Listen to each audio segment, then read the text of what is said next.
I've got his medal.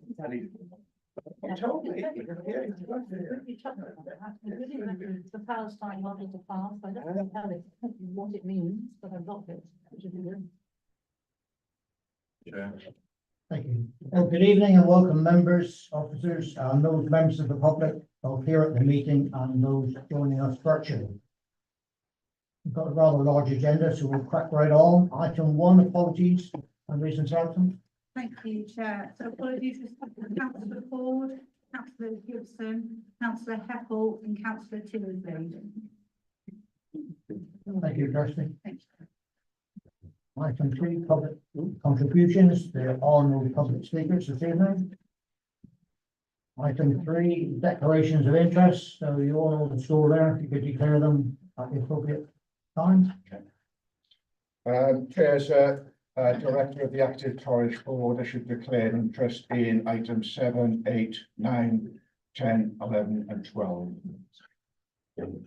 Can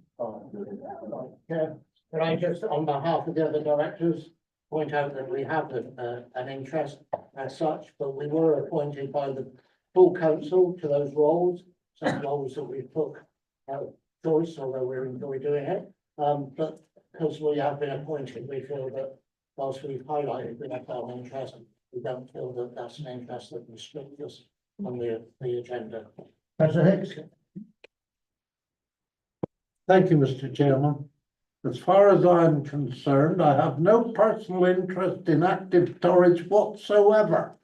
I don't swim, I don't lift weights, I don't ride a bike. Shame on you. I have to sit on active storage as chair of CNR. And I don't consider that any form of interest which is prejudicial to anything. Thank you. Point well made. Sorry. Just declaring an interest as a member of the board, a non-pecuniary interest. Thank you. And I'll follow that, Chair, as a non-pecuniary interest declared. Thank you. Yeah, probably everyone in the room. Bill? Same as everybody else. Go for a swim there. Only one. Okay, item 4, agreement, agenda items part 1 and 2. There are no part 2 items.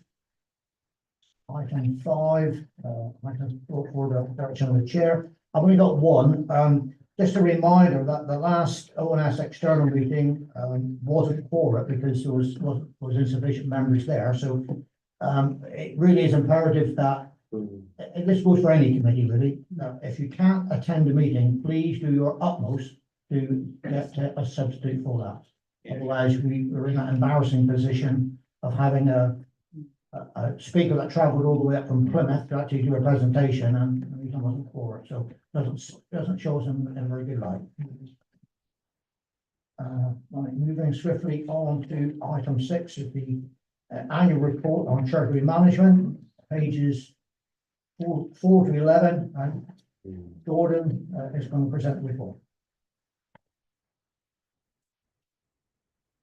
Thank you, Chair. So items 6 and 7 of the agenda this evening both relate to the last financial year. So treasury management is a key part of the management of risk, as obviously who we lend our cash to comes with its inherent risks. The report describes the key performance of the year to date. It describes key events also. It describes movements in base rates, the debt that we repaid, and the total amount of interest that was received. The appendix also describes our compliance with the prudential indicators from last year. So this refers to the prudence, the affordability and sustainability of our treasury management operations. I'm happy to state that we comply with all those policies. Thank you, Chair. Councillor Haynes. Thank you. Yeah, first of all, I thought we used to have a breakdown of where our investments are. If I got the wrong bit of them. I got the wrong end of the stick again. The other bit is I understood from the officer that we were able to invest in ethical investments now because the interest rate was favourable. I just wondered if you could answer that, or have I got the wrong report? I'm sure Gordon would love to answer that one. Yeah, thank you, Chair. So, yeah, so in the QBR report, you do see a breakdown of exactly who we lend money to and the amounts. That doesn't necessarily go into the outturn report, which is done at a higher level. And yes, we've now lent the first ethical investments, and that happened in the second quarter of the current financial year. So in QBR2, you'll see exactly who that was lent for and for how much. Operating on. Okay, no other questions then, we'll move into item 7, which is the draft financial aid. Sorry, Councillor Branton. Thank you, Chair. In that report, it does mention that we have 2 outstanding loans, one due to finalise in 2025 and one in 2027. Could you just tell us what those outstanding loans are, please? Yeah, so there were 3 outstanding, but over the course of the last financial year, we paid 1 tranche. And these are all very historic loans that were taken out in the period of time when we had our own housing stock. So it's obviously really quite historic now. So they're loans for housing stock? Well, they were loans that we inherited the liability of that related to the housing stock. Right, okay, thank you. No one else, okay, we'll then move on to item 7, draft financial aid turn, 23-24. Not grab a vote, sir. Which is pages 12 to 15. Gordon's going to present that one. Thanks again, Chair. So item 7 on the agenda reports the allocation of the underspend from the last financial year. So this is later in the year than you'd normally receive it. This is because there were, with the snap elections, there was potential changes to priorities and pressures that we needed just to factor in before we were able to commit. But as the situation has become a bit clearer, and as the situation as regards other capital investment priorities has crystallised, we're now in a position to make recommendations as to how the underspend can be applied. So the report describes those key areas of underspend and those key areas of overspend from last year. So you'll see in particular that bank interest underspent by almost £1 million due to the volatility and the large increase in interest rates. And there was also, we collected more business rates and council tax that was issued within it. So, and in the latter part of section 2 of the report, you'll see those allocations of that underspend to various themes. This includes money to the capital reserve, the property acquisition fund, and the leisure reserve in line with its underspend from last year. So what the objective behind a lot of these allocations is that we'll be in a position to facilitate capital investment. So, for example, by investing in project management and in the property acquisition fund, we'll help to facilitate the various schemes that are being discussed tonight, but also other schemes that are in operation. Thank you, Chair. Councillor Branton first. Thank you, Chair. Well, who compiled this list of the allocations? Who's consulted on that? How was this arrived at these figures here for various things, like, for example, well, any really, computer software, premises, whatever. Well, those are the over and underspends that you can see there. So that comes from the budgets that were set in 23-24. And if the outturn with regard to the income or expenditure related to it was different, then that would have thrown up the positive or the adverse variance. Councillor Gather, maybe a hand. Yeah, I'd like to move the recommendation, Chair. All right, we've got, so is it? Other hands to speak on, is it? I think Councillor Lavelle was first. Sorry, I had Yeah. a question, is it? Yes, please. Sorry. How was the underspend allocation split decided on? I think that's more what I'm, who decides, 400 on capital and how was that split decided, and who decided that? Do you see what I mean? How the underspend was allocated? Well, it's being decided tonight.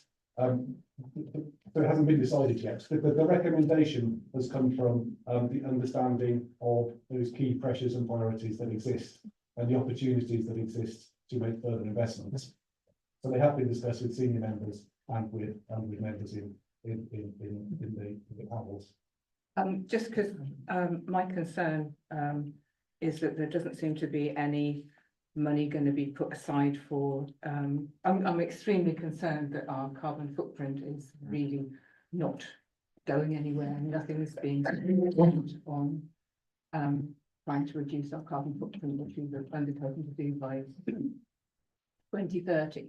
And in amongst those figures, there doesn't appear to be any, I mean, we, as a member of the Climate Emergency Committee, we just seem to have we've got no funding, we've got no money, nothing happens, and things don't get better. And I'm extremely concerned about it all.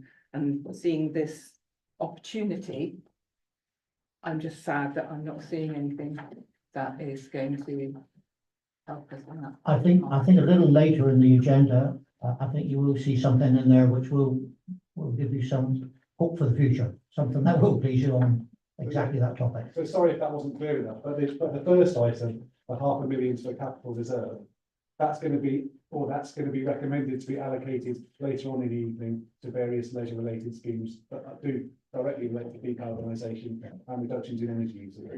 Fine. Councillor Hames?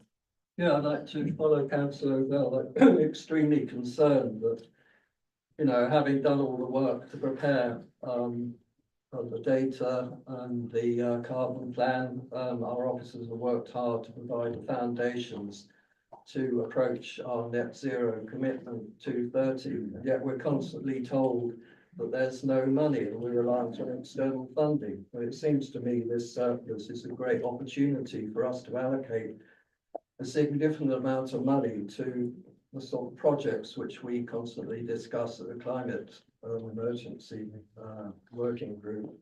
I don't know where these allocations were decided. I apologise if it was decided or discussed at a group leaders meeting. I think I missed one, but I just feel that there should be more discussion amongst councillors, possibly at a group leaders meeting, to decide on the councillor basis rather than an officer basis where we want these allocations. And climate, you know, things I circulated a doomy piece around councillors at the weekend just to cheer everybody up. But things are getting worse, and you know what are we doing at this council? You can't just carry on relying on external funding. We should commit a significant amount of money, and this is the opportunity. And I'm not sure that this is the right opportunity at this meeting, really. I mean, it makes sense to devote money to carbon reduction, energy reduction measures in terms of investment for this council. Looking forward to the future, that costs will be reduced, you know, in our buildings and also in our transport fleet over the lifetime of the vehicles. We need to look to the future and invest, and we need to have those resources to do so. So, I mean, I would propose that we go back to a group leaders meeting to discuss these proposals and then come back to council, really. Councillor Grady? Yeah, thank you. I just wanted to say, if, as you say, there are proposals coming forward to use this capital reserve, which are going to present opportunities to decarbonise, that actually we just rename the capital reserve the decarbonisation reserve, so it can be allocated to the same projects that you suggest that are coming later, but it is focused on the decarbonisation of those properties, so that we can actually make it explicitly clear that what we're trying to do is make an improvement in this council's environmental performance. Yeah. Councillor Branton? Yes, I think I probably didn't explain very well initially, but really that's what I was on about, because somebody has produced a list of various projects that should be, and you say some of it's later in the report, of what we should be spending our money on. And I want to know who did it, you know, who did this list, because although I've attended nearly all the meetings, not all of them, it's true, but somewhere along the line, I've missed something, I feel, as a councillor, that somehow some decisions were made about prioritising and the amount. I mean, personally, if I'm my way, I put the whole lot into purchasing property, because our biggest demand in this area is for social housing. Yeah, that's where we should be putting all our money, because poor housing, poor health, poor education, poor country. And that's the way I see it. So, where's this debate taking place?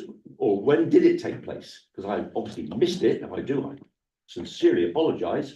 But if we've had meetings about leadership and budgetary, they don't carry any constitutional weight.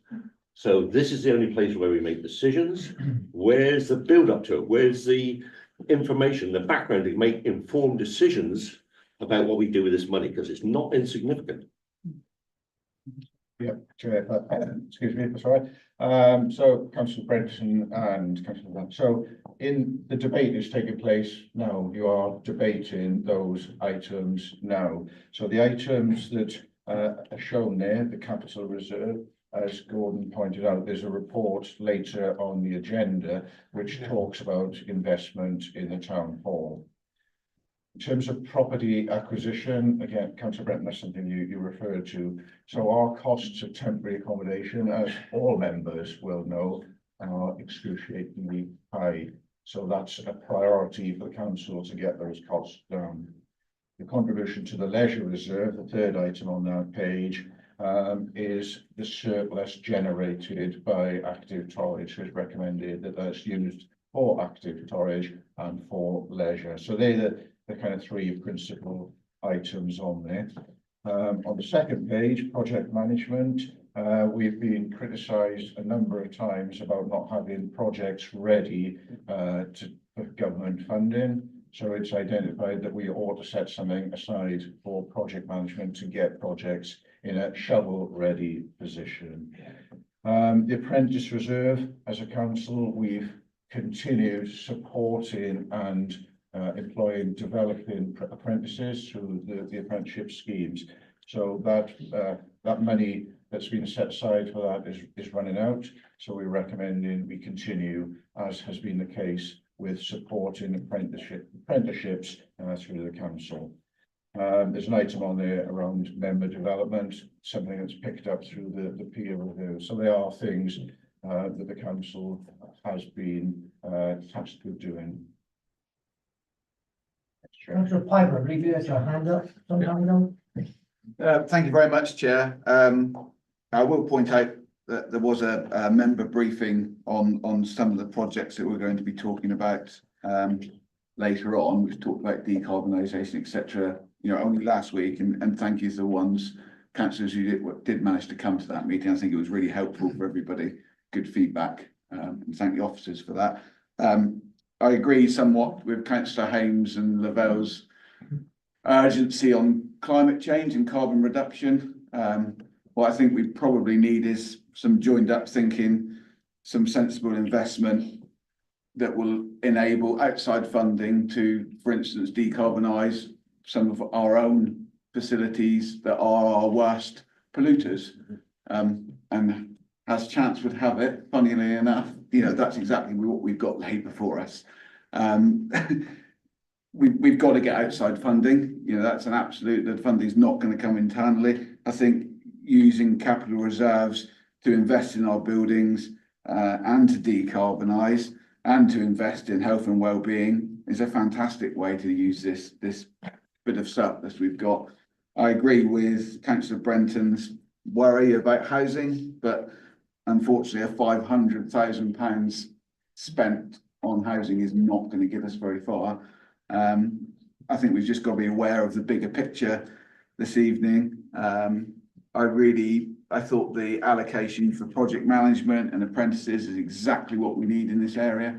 We need to be able to run with these projects. We need to be able to deliver, and we need to be able to bring people up that are going to be able to carry on that good work in the future. So I very much second Councillor Leather's recommendation to move this item. Councillor Craigie. Yeah, I just wanted to propose that 500,000 is ring fence for the decarbonisation in those improvements that have been suggested. Second that, Chair.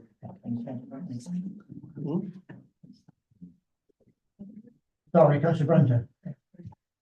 Thank you, Chair.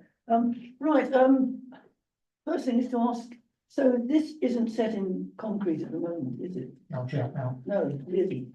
So there could be some other very, very important issues and areas that this money could be allocated to. Okay? There could be. Is that not the case? Yes, it Yes, could be. yes, and Everyone has their opinion. this has been prioritised, and some of us feel that we weren't involved in that prioritisation, whether it's because we weren't here or for various other reasons. And the second one is to say that I see that you've got 5,000 for training for health and safety, and there's been a recent health and safety audit. When did that take place?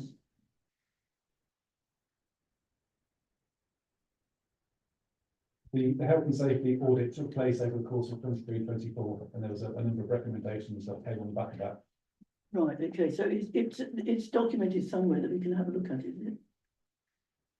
I mean, I could have a look at it if I wanted to. Yeah, I think Was it publicised, basically? it would have gone to Audit and Governance Committee. Audit and Governance Committee received the audits.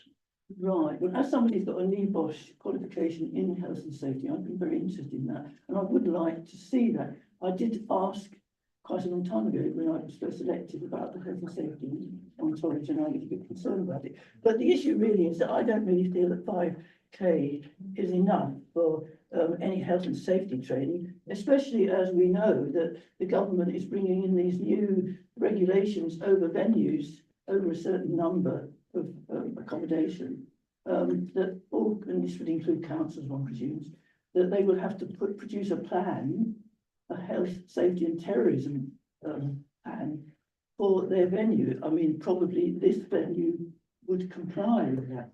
So I do think that health and safety, A, is a very important issue, and B, I don't think that 5,000 is enough, personally, to provide decent health and safety training for staff on this council. I mean, this is not the only allocation to health and safety. This is just an additional allocation. There is an annual budget that goes into health and safety. And also just recently we've employed somebody with specific responsibility towards risk management and health and safety. So it's an area we're doing more with as a council. I appreciate health and safety is a huge remit, but what particular areas of health and safety would this 5,000 training cover then? You don't know? Okay. Right, thank you.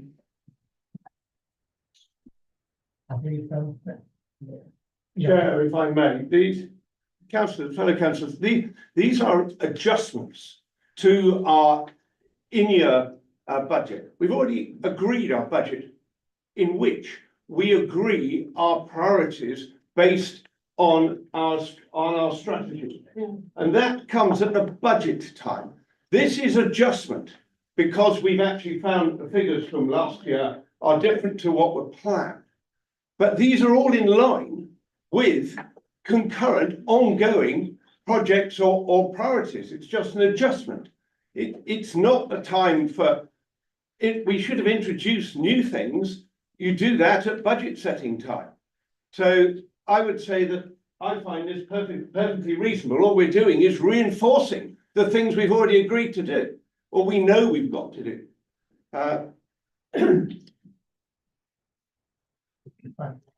No other speakers? It's been for Councillor Allen, yeah.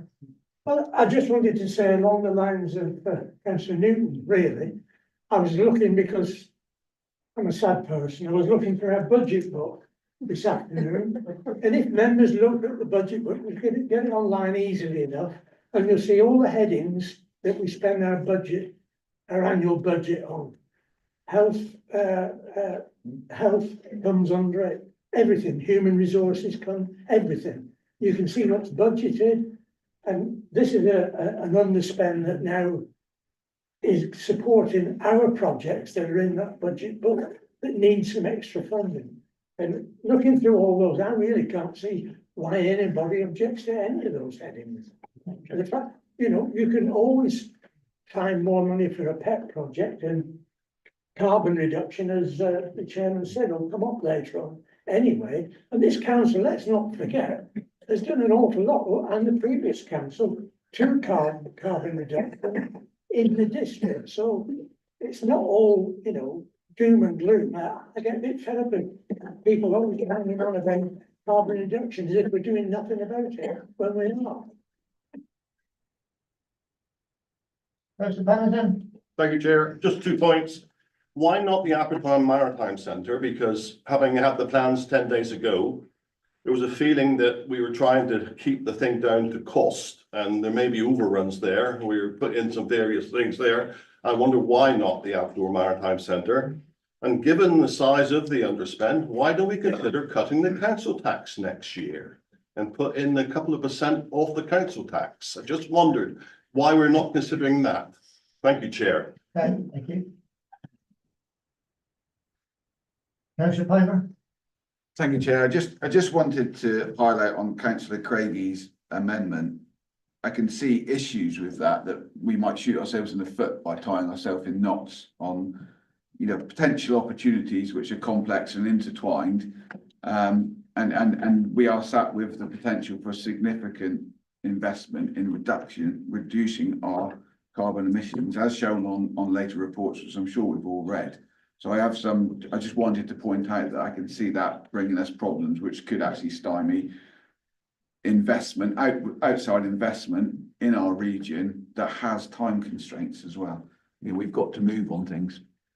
Thanks.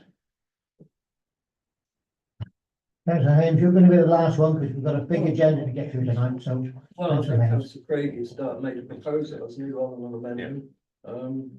Also, just to point out what Councillor Nether said, a national survey last year, I think, rated this council as one of the worst performing councils reducing carbon emissions. So I think we've got a lot of work to do. On a point of order, Chair, did Councillor Haynes, did he make that proposal? Yeah, was it seconded? No, It wasn't. I wasn't. It wasn't I will second. I second. Yes, it was. It was. I beg your pardon. I thought it was. It was. Proposal. Yeah. Councillor Haynes made, he made a comment, but it, No, I did say I second Councillor Craig. right, so you made a proposal, Councillor Haynes, and it was seconded by, No, Councillor Craig. oh, the other way. Councillor Craig made the proposal, seconded by Councillor Haynes, then. Okay. Yeah, so we'll take that first. Okay, Councillor Leather has proposed that we accept the report as outlined, seconded by, I believe, Councillor Piper. Which comes first? The amendment first, shall we? No. Okay, so it's been proposed and it's been seconded that they accept the report as detailed. All in favour, please show.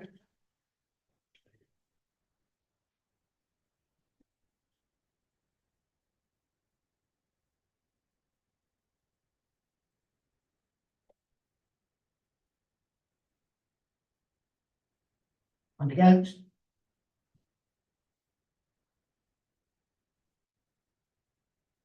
Abstentions?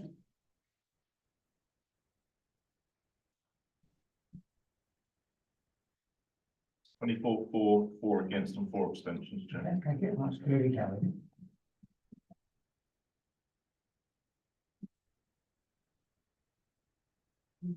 Okay, moving on to item 8, the shared prosperity fund investment plan review, the pages 16 to 24 on your agenda. Thank you, Chair. Ben O'Shaw, just 1 second. I just need to clear an interest on the board, the globe. Thank you. Thank you, Chair. So members will remember, I'm sure, that back in 2022, the Shared Prosperity Fund was launched by the government as a response to the post-Brexit economic environment and to stimulate some economic activity around the country.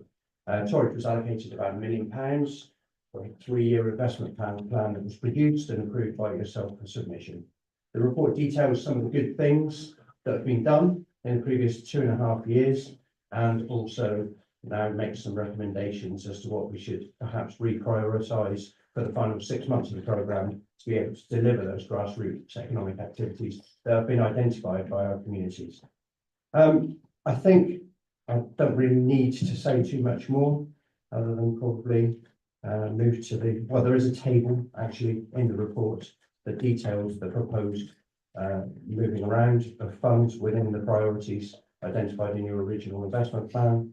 Hopefully you'll find those acceptable. So that just brings me to the recommendations, Chair. That's it. Thank you. Thank you. Councillor Haynes? Can I take the opportunity of asking officers regarding the Bideford Railway Alliance, support for Bideford Railway feasibility. There's currently a Devon County Council local transport plan consultation at the moment. Are we going to respond to it and have an opportunity to put forward our comments at the 4th November full council meeting, please? So yes, I mean, there is £10,000, so there are 2 points there. There's £10,000 identified in the Shared Prosperity Fund already to support the feasibility work as per your strategic plan. That needs to be spent by the end of March, so we've been encouraging the Rail Alliance to progress that work swiftly so that the money isn't lost, or we'll need to reprioritise that.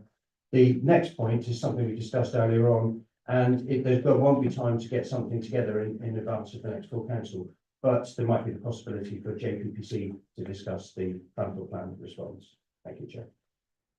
Councillor James? I'm just happy to approve the recommendations. Yeah. Chair, sorry if I can come back on that. I mean, this is a consultation on a very important subject, so surely it's very important that this council has the opportunity as a whole to make comments rather than just the joint local plan review committee. Yeah, Sean, you're up there. Yeah. So we have a joint local plan briefing session that we had organised and had previously cancelled. We were going to talk about our original session. We were going to talk about the changes to the National Planning Policy Framework. Obviously, that consultation's been done. We can pick up a briefing session and get members' views around the table at that joint member briefing with North Devon, because it makes sense that we have a sort of similar view on this through that workshop, if you're happy with that. Councillor Craigie and then Councillor Lavelle. Thank you. I was just sort of picking up that sort of wider point also, other than reconnecting the rail network, isn't it important that we have some sort of contribution to the transport consultations because of the impact that transport has on our local economy? I mean, what level of impact would you say transport has on our local economy? Transport has a significant impact on our local economy, Chair. Like I say, there is £10,000 set aside for the Rail Alliance work. Other than that, within the different strands, there are transport aspects, but we haven't recommended to you any specific transport-related budget line within the interventions. Councillor Lavelle. Sorry, in the proposed revisions and the allocation of money, E21, savings identified from the Appledore Clean Maritime Innovation Centre comms and marketing costs, enabling 17,000 to be reallocated into efforts to bring the abandoned slipway adjacent to the site back into usage. I can understand that you need to bring the slipway back into usage. I haven't got an issue with that, but I am extremely concerned that money is being diverted from marketing and what's it funny, marketing and comms or whatever. I'm very concerned that there's no, as I understand it, there doesn't appear to be any real uptake or real interest in, well, I was very anxious to hear that the universities, Exeter, Plymouth and whatever, their involvement has now receded. And originally when it came, sorry, I'm babbling, originally when it was put forward, the Maritime Innovation Centre was going to have a university presence there, and it was going to be humming with all these people who were desperately keen to get involved. And now it's sort of, oh well, we're not quite sure because it's not built yet. But that to me doesn't seem very good at all. I just worry that we're going to end up with this white elephant, this big building with no takers. As far as I understand, there isn't any definite interest, and I'm not sure that we should be saying, okay, we'll just not worry spending. I mean, spend 17,000 if we can get the universities in. Yeah, it would be money's well spent. It just worries me. Everybody says, well, don't worry because it's not built yet. So of course nobody wants expressing an interest, but I am worried, and I'm not sure that that's sensible diversion of money. I think there is a degree of truth in that, though. I mean, everything that is being proposed for that centre now is theoretical. So yes, we've been in talks with universities across the southwest, and I'm sure at some point they will be fully involved in whatever projects are going on there. But until you've actually got a building which is actually there and physically there, you know, what you're trying to sell is almost, as I said earlier, it's theoretical. I'm confident that when it is built, it will be fully utilised and a space which will be the envy of, well, most other users in the West Country. Councillor Bell? I'm sorry, but I was told that this involvement of the university now is going to be at arm's length, it's going to be online, it's going to be a distance thing, where originally, and you know, everybody may have got a different impression, and I may be talking out of turn, but the impression was there was going to be a proper presence, and it was going to be making us a centre for education, it was going to be pulling in the young people, it was going to be keeping them here. We were going to be we were going to be a new educational centre. Okay, we haven't got a University of Bideford, but we've got all these universities in Appledore, pulling in people and pulling in investment. Yeah. And I just don't see that happening anymore. I know, sorry, you're saying that at the end of the day, they'll change their mind, they won't go be an online presence, but that is what I was told.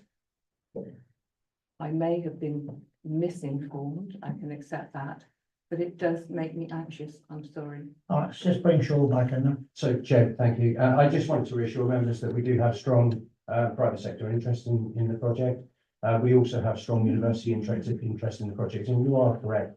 Originally, we anticipated that both universities would take a physical space, renting units, for want of a better way of putting it, and they no longer want to do that. But they do want to deliver learning on site, they do want to support innovation on site, and exactly how that will be done, well, I can't tell you at the moment because we're that far away from delivery, but there is very keen interest.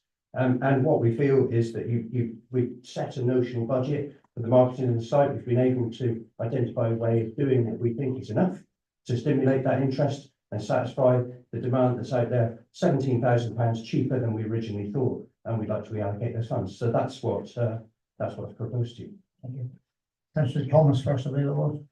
Chair, just a quick question, hopefully simple one, it might be something I missed. On the key successes, it lists a clean maritime and green energy officer. Is that a post where we actually have someone in that post? So, Chair, I can answer that one for you. Yes, please. Yes, it's a post that's hosted by North Devon Plus, not directly by Torridge District Council. So it's paid for half and half between ourselves and North Devon Council. So yes, that post, Fiona Henderson is in post. That's been with us probably 3 months. That's just in relation to the maritime centre? No, not just in relation. She's working on the wider maritime growth vision delivery. Obviously, the innovation centre down there is a key component of that, but it is bigger. Chair, just think, if she's a green energy officer, it's surprising she hasn't talked to the climate change working group. I wasn't aware of her existence. Chair, you can invite her along if you want. Yeah, there you go. I think the invite is now open for her to attend that meeting. Well, it's good to know she exists. Thank you. Councillor Locke? I'd just like the second recommendation. Thank you. Mr. Brenton? Thank you, Chair. You're asked to approve the appropriate alterations to the capital programme in this report, but Officer Kearney, you said that this briefing meeting was cancelled or whatever. Obviously, we weren't in the country at the time, but we could have this next week or something. I think there is concern about this. But the point is, that's the cart before the horse, isn't it? Because what's the point of having a briefing about something that we can't alter? Because it's already been voted through, as we know it will be, by most of the people on this council. So what is the point of not having this meeting beforehand, before we have to approve these appropriate alterations? That should be the way things operate. It seems to be completely undemocratic that you cancel meetings to brief councillors on things that are very important, and then we're asked to approve the decisions that were going to be discussed at those meetings when we don't have the briefings to back up our decisions. It's totally undemocratic and also totally illogical. I mean, it really is putting the cart before the horse, and it's understandable that there are certain people on this council who feel that they are not kept involved. They are not unable to be involved in decision making because of the way things are operating on this council. And as for Councillor Lavelle, I absolutely concur with everything she says about that marine centre. And you know, I've always said from the beginning that you should get commitment as well as plans. And it's all right for the chair to say he's sure that it'll be wonderful, all singing, all dancing. They said that about the South Sea bubble. But the point is, you really need commitment for that major amount of investment. You can't just pluck it out of the air or have a good business plan. It needs more than that. It needs commitment, and it needs things signed and underlined that we are going to be involved in something better than just a glorified warehouse. Sure. I can respond. Certainly you can. So the reason that the briefing session and this particular report haven't been considered in conjunction is because they're not related. The briefing session that was cancelled was a briefing session around the joint planning policy evolution. So that was around the formulation of a new local plan and the visioning session that starts associated with that. So that was cancelled because of some miscommunication that went on with North Devon. We're revisiting that and putting another one in place for you beginning of November. So you have that opportunity. That doesn't relate to this particular piece of work, although transportation is obviously a cross-cutting issue.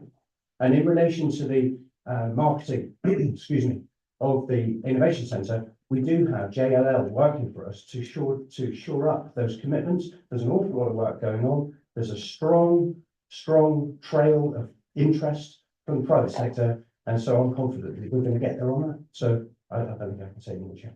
Thank you. Mr. Colin Hunting, you had your hand up.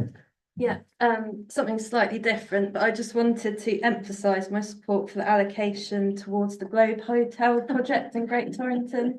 I know that Councillor Smith has declared an interest sitting on the board, so I thought I'd take the opportunity to express our support for it, and I'm sure that's reiterated across the Torrington ward members as well. We had a launch meeting last week and the Plough Arts Centre was absolutely packed with local members of the community there and wanting to get this going through a community share idea, and we really think that will have a really positive impact on Great Torrington Town Centre.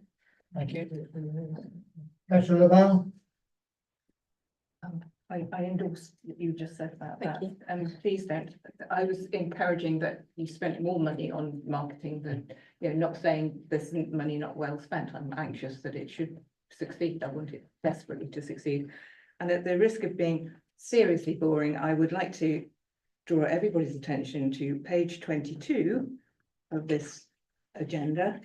And just in the compliance with policies and strategies, crucially, these proposals seek to further the ambitions and local profile of the Torridge District Climate Emergency Declaration, with the drive to further the net zero ambition locally, regionally and internationally at the heart of the ambition.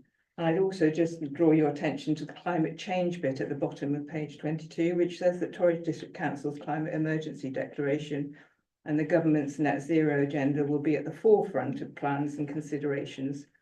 Opportunities for regeneration within the net zero agenda and also respecting the Devon climate emergency commitments is a key consideration for the delivery of all shared prosperity fund elements. And I just like to draw everybody's attention to that. I know that the next two things that we're talking about, maybe it's one after that, I don't know. I know that, you know, the swimming pool and the active tourist thing are very much involved in that, which is great, and I'm pleased to see it. But I really think we've also got to take into account the other big drains on, you know, the big issues on our climate situation. The other two swimming pools, which we may not be able to get grants for, but the cost savings of investing in that and transport seriously have to be taken into account. I think we've got to invest in order to make cost savings and to make carbon footprint savings. I think it's really, really important that we take that and hold that in your minds. Thank you. Councillor Newton? Sorry, Chair, yeah. In my capacity as Chair of ONS Internal, I would say that I have a certain amount of sympathy and agreement with Councillor Brenton. Not her caution about the Appledore Centre, but about the inability or lack of scrutiny, which is important. And all I'd say is I'm happy to sign up to this. I'm not pushing against it now. However, going forward, and I'm part of the group leaders working group where we will be looking at the process of how we do business as a fallout from the peer review. But I would say to officers, and especially to members of the senior management team, when you want to make, especially involving finance, when you want to make an adjustment in year like this, for goodness sake, run it through a scrutiny process with members present, either CNR or ONS internal. Because then, when it comes here, all your problems have gone away, because members have had a poke at it through a proper scrutiny committee, and that's it. Bringing it raw here, I'm afraid, is asking for the scepticism that you've got. And it is actually, as I said, cart before the horse. In future, let's just think this through. If officers, or sorry, if members, or at least certain members within the committee framework who look at the budget on a weekly basis and understand the workings or familiar with the workings, if they can actually satisfy themselves or poke a finger at it, then we can actually say to you, when these things come to you, that actually we are happy, or we've had concerns, but we've been allayed or it's been explained. So that's all I'd say. There's, sorry about that. Has to be said.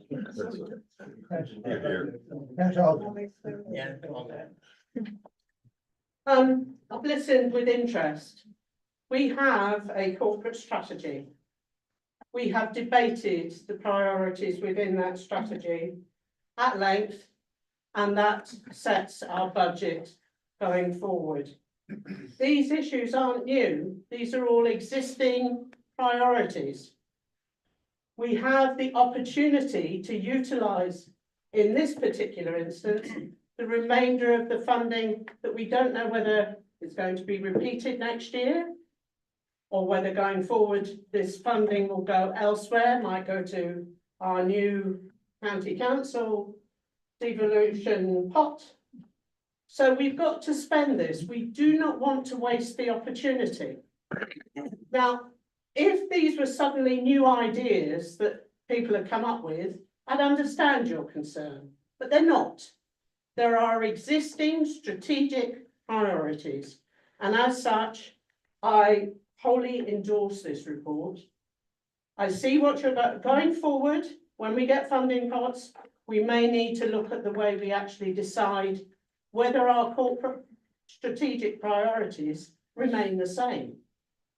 We have the opportunity to review, and we can do that. But that's next year's budget, and when we'll be doing our budget setting quite shortly, starting talking about that, that is the opportunity to bring these issues forward. So I just wanted to remind you all that this isn't new. This is something that we have had on the table for a considerable amount of time, definitely since I've been a councillor. Thank you.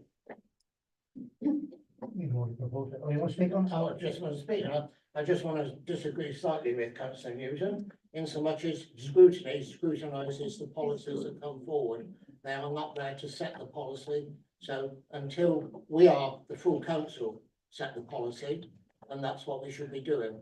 And we've brought it for you to full council. Yes, there is an argument for ensuring that we break the figures down and present them properly, but I can't agree that everything should go to scrutiny, because they would be in effect setting policy rather than the full council setting policy. So I think scrutiny should stick to scrutiny. You know what you're talking about, Lee. Yeah, thank you, Chair. Well, I'd just say, in answer to that, that it's a question of what's more important, scrutiny or the officers' decisions? Scrutiny by councillors who are elected to look after their constituents, or officers' decisions. Actually, there should be a balance between the two, but to say that one has priority over the others is undemocratic. I'm sorry, I'm not suggesting that members should be kowtowing to the officers. What I'm saying is, it's the full council, and if you don't like what's before you, vote against it. That is democracy. We are the full council, and that's the ones who ultimately should be making the decisions. Let's not get too heavily involved in full council and over scrutiny. We're giving that a full debate here. Chair. Councillor Pennington? Just very briefly on that, this is an extraordinary meeting called in an emergency. It's not even a full council. And we are not scrutinising. Full stop. End of. Thank you.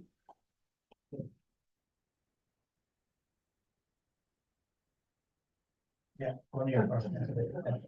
Chair, I just want to add some to that actual fact. You know, everything that's in front of us this evening is important. There's no doubt about that. And there's a great deal of funding at stake. But actually, as some people have said before us, we have put the cart before the horse this evening. If we'd taken a much steadier approach to all this and done this in a more meaningful way for all our councillors, with a greater level of understanding as we work towards a decision this evening, I think we could have done a lot better. I just need to say that, because I think the meeting that we had last week, well, it's quite obviously, it seriously irritated me. And it seriously irritated some of my other colleagues, because I went thinking we were finally going to have a decent briefing about what was going on in this council that, as other than our lead members, we didn't know. But no, well, we began like that. But after a little while, we started to understand that all we were doing really was being, and now forgive me for saying this, set up to actually vote this through this evening. And I'm really sorry to have to say that, because that is not the way this council should work. Here. I just want to ask a comment, because I note in this shared prosperity fund that we funded the two police hubs, the one in Jubilee Square and the one in Westwood Home. And I've gone round to my parishes and said that we now have these hubs, and I thought it was an absolutely brilliant thing to do. But what a shame that we've had to do it when the police, they take such a chunk of council tax from our residents. We take a minuscule amount, and yet we put in place those two brilliant ideas. And had I known that, I'd have really shouted about that, because actually that's above and beyond. And actually, I probably, if it was in the consultation process, would have kicked up about it, because I don't think it's our place to do it, but I think it has been real positive. But given the amount of funding that the police get, that's a real shame. We've had to take money from other things and put into that, but it's a good thing to do. I think on that particular point, it was a joint funding by the Police and Crime Commissioner and Torridge together, I believe, but yes, you're right, some of our. Okay, right, that's been proposed by Councillor James and seconded by Councillor Locke, that we accept the report as published. All those in favour, please show.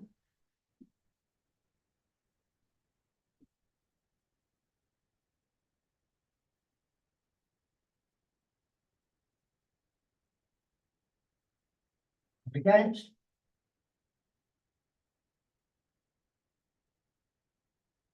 And abstentions?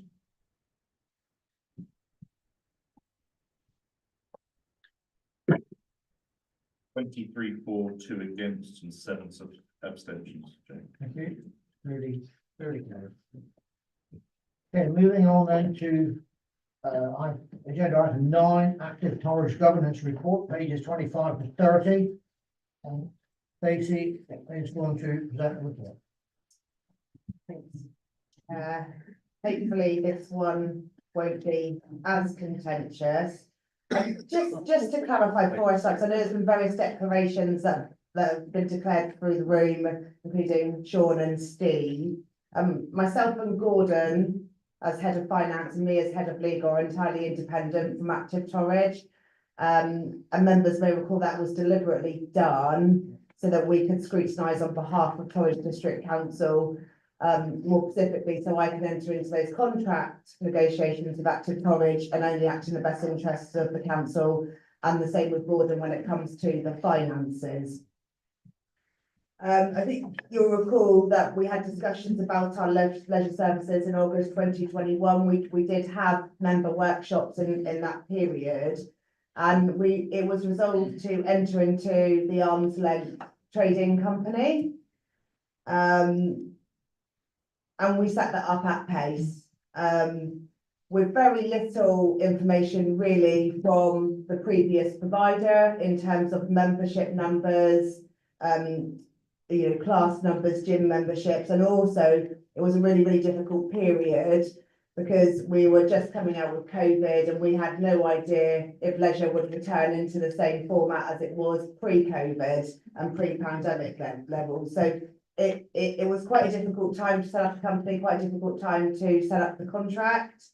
But I think members resolved in the end that the main objective was to keep open the free leisure centres within the cost envelope and the cost budget set by full council. So that's what we proceeded to do, and it's gone fast. I think we're 3 years into that contract now. We originally resolved to have a 5-year contract, so 3 years in. Audit and governance quite rightly asked for an independent governance review to be undertaken at this stage. So I instructed an independent consultant to do that review from SLC, and some of you may remember he was the chap that originally advised us on the leisure options as a whole, and how we formed the decision to set up the arm's length trading company. But I'm really pleased to say that it's all positive. You'll see I've dealt with each item within the report, but through Active Torridge have exceeded the financial expectations. The board is strong, the contract is fine. Active Torridge have completed all of their statutory requirements, and they have set up a clear audit plan in all of the key areas that we would expect. So accounting and budget, procurement, debtors, payroll, safeguarding, recruitment and training, health and safety, ICT, etc. So I'm happy to take questions. As you'll see that I did put some of the requirements in the final report, and one of which is to set out required strategic objectives, which we will now do, and then when the first 5-year contract is ended. We didn't do that at the time because the more restrictions we put on Active Torridge, the more it could potentially cost Torridge District. So we just wanted to let the company get up and running and see how things were going. But that being said, what I will say is anytime we have asked for information from Active Torridge, it's never been a problem getting that information, and they have been to our external scrutiny. They can also come to internal scrutiny. So any of those questions that members do have going forward, we can always arrange for them to come to either or both scrutiny committees, and I've advised both chairs in relation to that. So I'm happy to take any questions, but overall, really positive report. Thank you, Stephen. Councillor Brenton. Thank you, Chair. Well, I mean, I'm often knocking this council, as you well know. It's part of my job, really, isn't it? But I accept that. But this was a decision we made 3 years ago, and it was one of the best decisions that Torridge have made since I've been on the council for quite some time. So it shows that actually an in-house contract with all the enthusiasm and the support it got right across the board, things can work, and it has worked really well. But of course, it's not perfect, and part of our role is to actually say which bits we think are slight weaknesses. I know that Councillor Mrs. Benton has gone into this quite thoroughly, but I do think that one of the ones on the coloured chart there, or highlighted stuff about Torridge not systematically consult with service users, non-users in the district, and involvement with the community. There is so much in terms of health that is vitally important to our community. I don't see a lot of emphasis there on mental health, for example, or our communication with GPs for referral for people to be referred to leisure activities. It's always been a bit of a, how can I put it, bit isolated in some respects. I'm pleased to see that later on in the agenda, we're going to hopefully invest in improving Holsworthy, for example, and repairing that. That was I can recall that being a very close battle for Holsworthy to have a swimming pool. That did not fall out of the sky. It involved a lot of machinations at the time, but they got it in the end. And once you've got something, it's good to hang on to it. So I do believe there are issues here that need to be addressed, and that we should plough through them. Councillor James. Thank you, Councillor Brennan. I fully agree. I help run, organise the Devon Mind Mental Health. We run in Holsworthy on Monday mornings. I've also been helping with the Dementia Club we run in the afternoon, and I help with the bereavement and the Let's Just Talk group we have on a Friday. I've asked Stacey to actually attend those meetings to talk to the people there about the impending issues of the fuel allowance and how people, bearing in mind that those are people who probably need face-to-face help, how they will deal with getting help on getting tax credits. And I suspect that when we actually get the tax credit working properly, it will probably cost more than the money they're going to save on saving on the heating fuel. So I've really been quite active, and I thank Stacey for the support she's given on that. On the health and wellbeing side, last Thursday evening, I attended the community get-together with the local GPs, and I discussed with them what we're doing with Active Torridge and what we're doing with the health. And they've asked Active Torridge to actually go to the Ruby Country one, which is from Bude, Holsworthy, Chevier and Hatherley. They've asked for representatives from the Active College if they can come along and talk to them about we can develop more health and well-being. So I fully endorse what you say. We are doing it, and I was lucky in a way that the chief executive was away for a couple of weeks, so I was actually able to attend all those meetings and help set stuff up. So we are doing it, and so we will be doing those two things in Holsworthy, and I'm hoping that through Devon Mind we will expand it, because I think they do stuff that they will be bringing those things forward. How we talk to people who need face-to-face meetings to explain the complications of tax credits and ensuring that by doing so they get the heating allowance, and also how we're going to develop more health and well-being with the practice prescribers operate out of Holsworthy. And I'm hoping through the work that Steve and I do on One Northern Devon, which is the overarching sort of health board for this area, is that we'll be able to expand that stuff.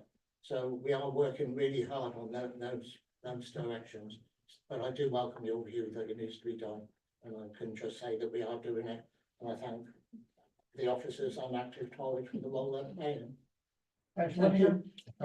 Thank you, Chair. I just wondered if we're working with social prescribers effectively, because social prescribers are a wonderful conduit into a GP.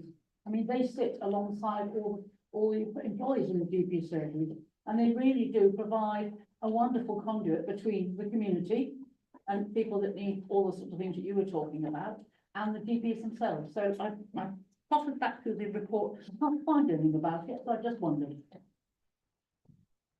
But sorry, there is a slight difference between the work the social subscribers are doing and the practice subscribers are doing.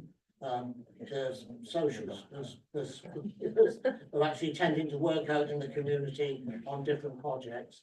The practice ones are being targeted by, well, in our area, I can only speak about Holsworthy, Hatherley, Bude and Chevier. In those areas, they're actually got practice subscribers that are actually going out doing that sort of work, but we have got social survivors in Holsworthy that are actually going out working as well.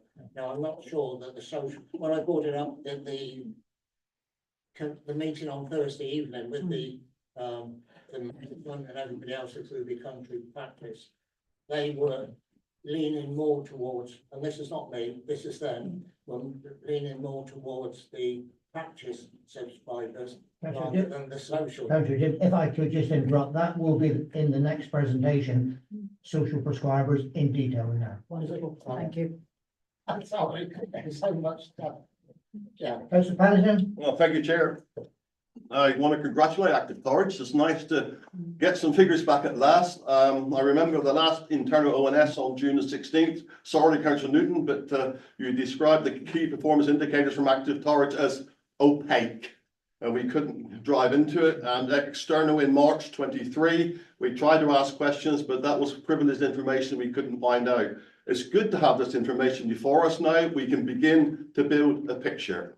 A bit like the Dance of the Seven Veils, we've just on the first button of the first bit of cloth that's about to come off. We'd like to see some more that image, please. about what's happening there, etc., etc. Can I just ask a question about the management fee projections nearly at the end of the report? It's interesting that graph is going down when you get the new fitness centre coming online. You're on the wrong report, Philip. Oh, I've got the wrong report. So the next one. Not there yet. Oh, Have a little patience. I wanted to go home tonight, Chair. Then sit down. Sorry, Councillor Piper.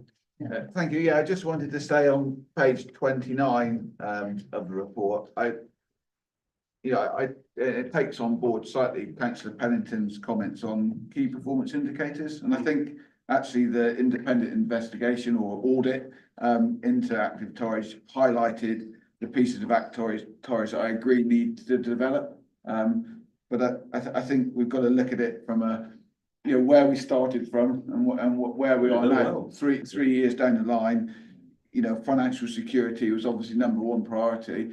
And I absolutely agree with the report. I agree with comments regarding key performance indicators because I feel that's really important for myself as a district councillor, but also as an appointed director on the Active Torridge board. I want Active Torridge to carry on the track that it's on. And I see that being able to do that with Torrington, Holsworthy, Northern, and perhaps hopefully a Biddeford site that is a foundation of health and well-being provision in our area, and those KPIs and the recommendations of the reports will help us as councillors have an ability to check that direction stays on the right way. And I certainly agree with that because I want that ability. I want to see Active Torridge carrying on what it's doing. And I know, we've got Chris Keeble, the Chief Operating Officer, and Judith Gentry, the Non-Executive Director, here tonight, who perhaps go into some of the detail, the points that you made, Jane, about, prescribers and working with GPs. I know there was just something like 100 interventions, I think, but I won't go into that because that's where Chris will come in. But I just welcomed I felt the report had a good handle on where Active Torridge were, and they were good recommendations. And as you've all said, what a positive story. Let's not be scared of success and let's keep going and make a difference.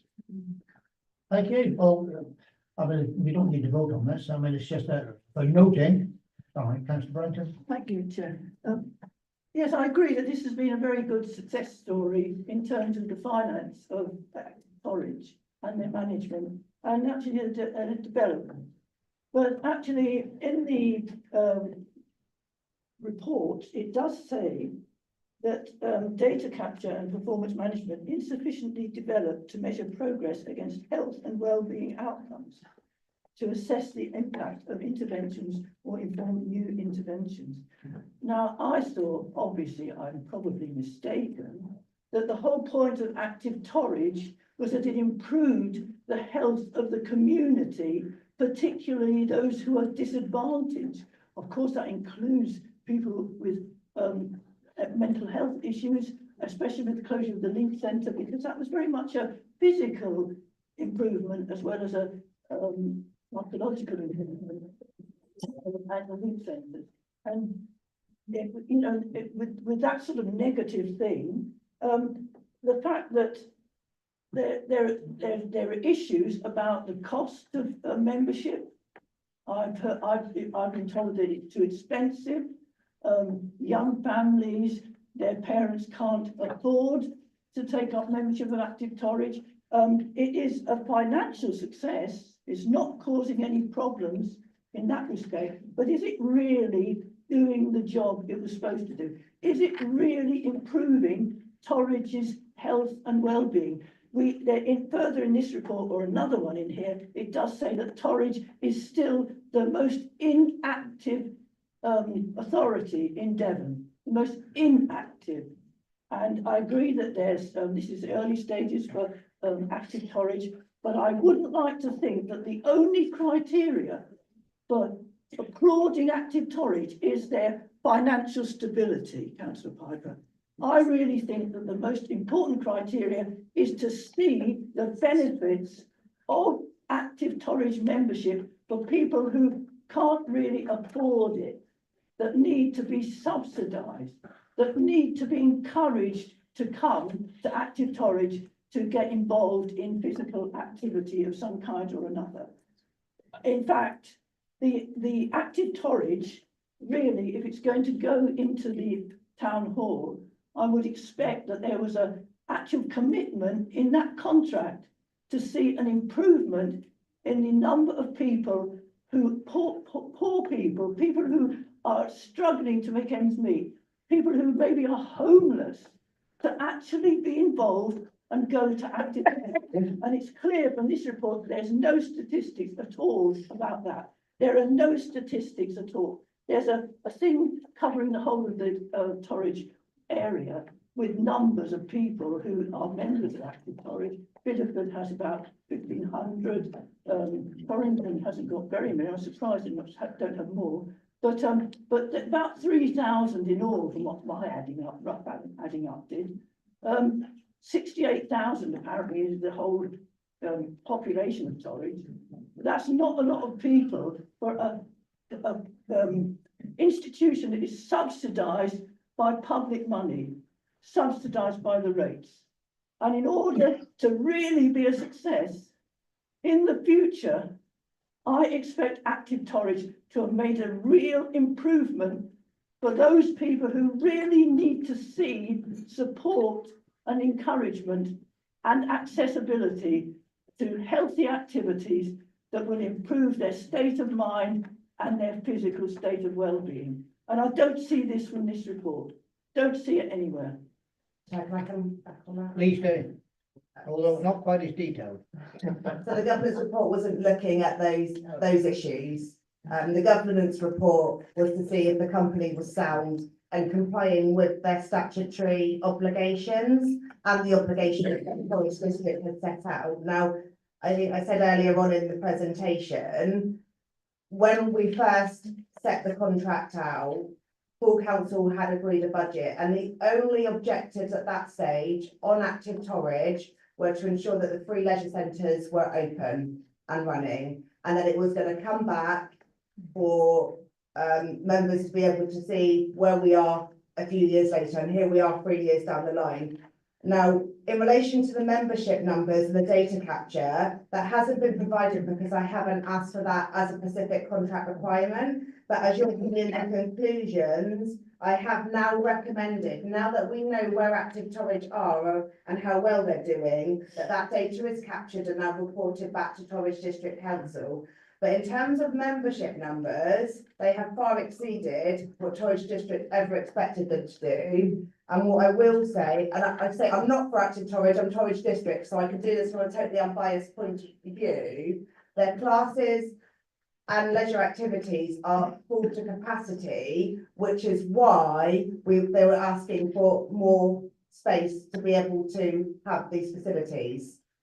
So the only thing, as far as I can see from this governance review, that I can see that's going to stop them progressing any further is lack of space. Chair, can I just come back on that? I thought the whole purpose of Active Torridge was to improve the community's access especially those who were disadvantaged or who didn't normally go to gyms. To say that the fact that their classes are full is irrelevant as far as I'm concerned in terms of community improvements, because you go to any gym in London and they're full.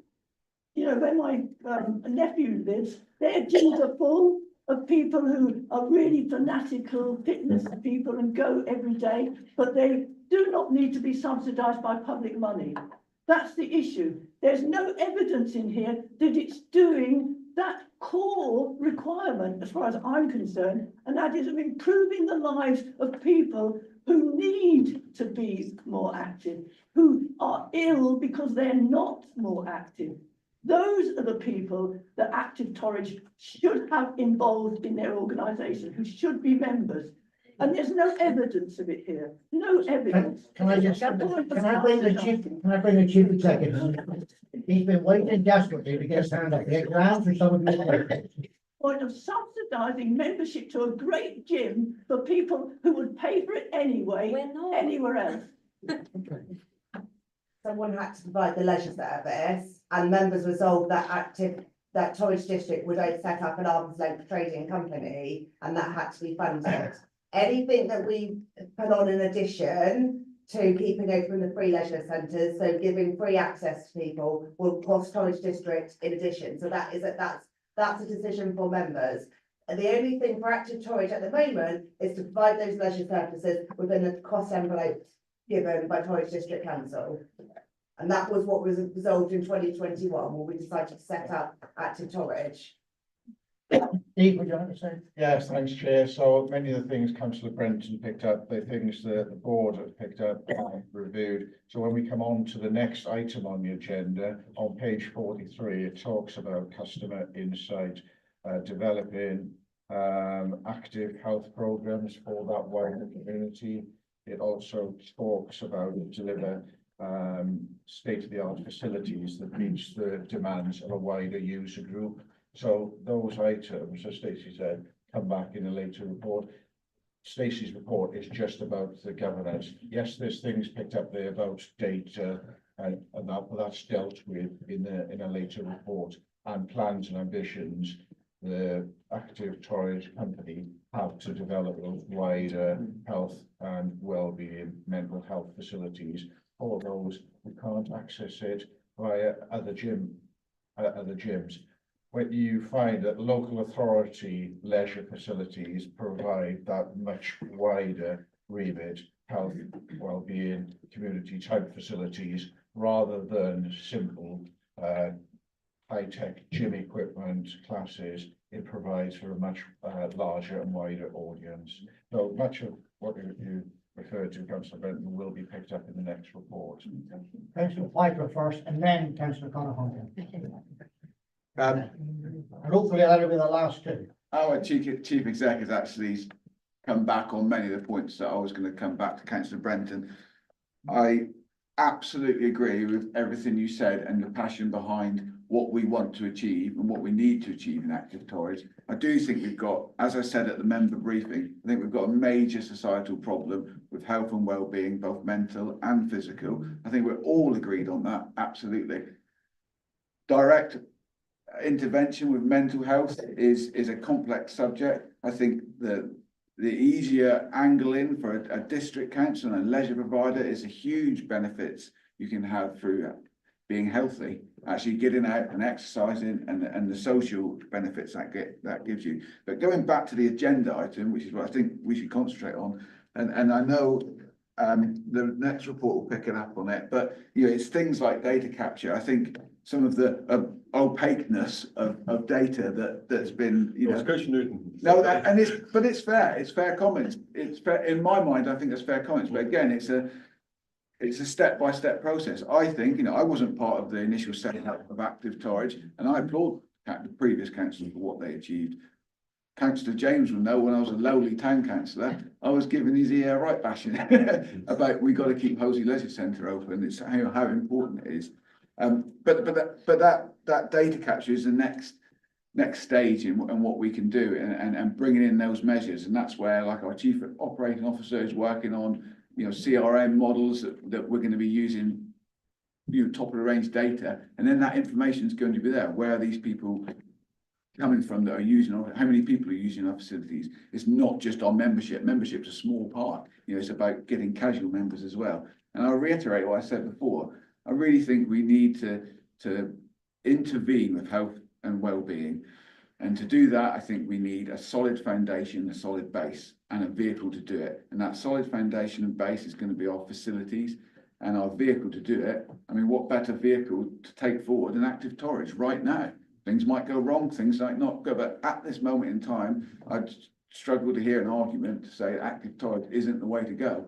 3 years ago, we looked like we're going to have a leisure provision in this region that was going to just collapse. It was gone. COVID was going to destroy it. I mean, it was an absolute perfect storm of underperforming contract and a pandemic. And now we're in a position where we're seriously talking about using Active Torridge to go out and shout about this is something Torridge does brilliantly on a national scale. Fantastic. But I don't think we should, criticise the report. It's just highlighting the things that we want to do going forward.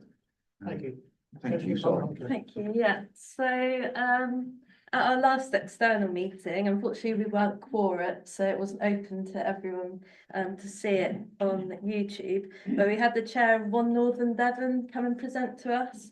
And I think that's the beauty of us having a council-owned company, because we can work with people like One Northern Devon to get small projects going, to focus on specific groups which need these types of free sessions, which is what I think you're sort of wanting to see more of, Councillor Brenton. And I really see that that's one of our opportunities as being Active Torridge, and we're sort of got control over that, whereas in the private sector, we haven't got that ability. So like social prescribing, so I think, I don't want to steal your thunder, Chris, because you'll probably be talking about that coming up. But also on our board meetings, we've been talking about working with the community police and having sports events, and that's bringing together voluntary groups and sports groups across Torridge. And we're doing that because we want people to get more fit and active. It's not about making money, it's about meeting those ambitions and goals as a council, and that's what we can do as part of Active Torridge that the private sector don't necessarily do or aren't able to do. And that's, I think it's brilliant what we're doing. Interest because I am on the board, but I just want to allay some of those fears that Councillor Annie Brenton has brought up, because I think we'll see that they are sort of being done, and we want to do more of it going forward. Like we said, we wanted to set up and keep the facilities running, but actually we can do more, and that's our ambition, to go on and do more of those things to reach people that need it. Thank you. Thank you. That concludes that report, Stacey. Thank you.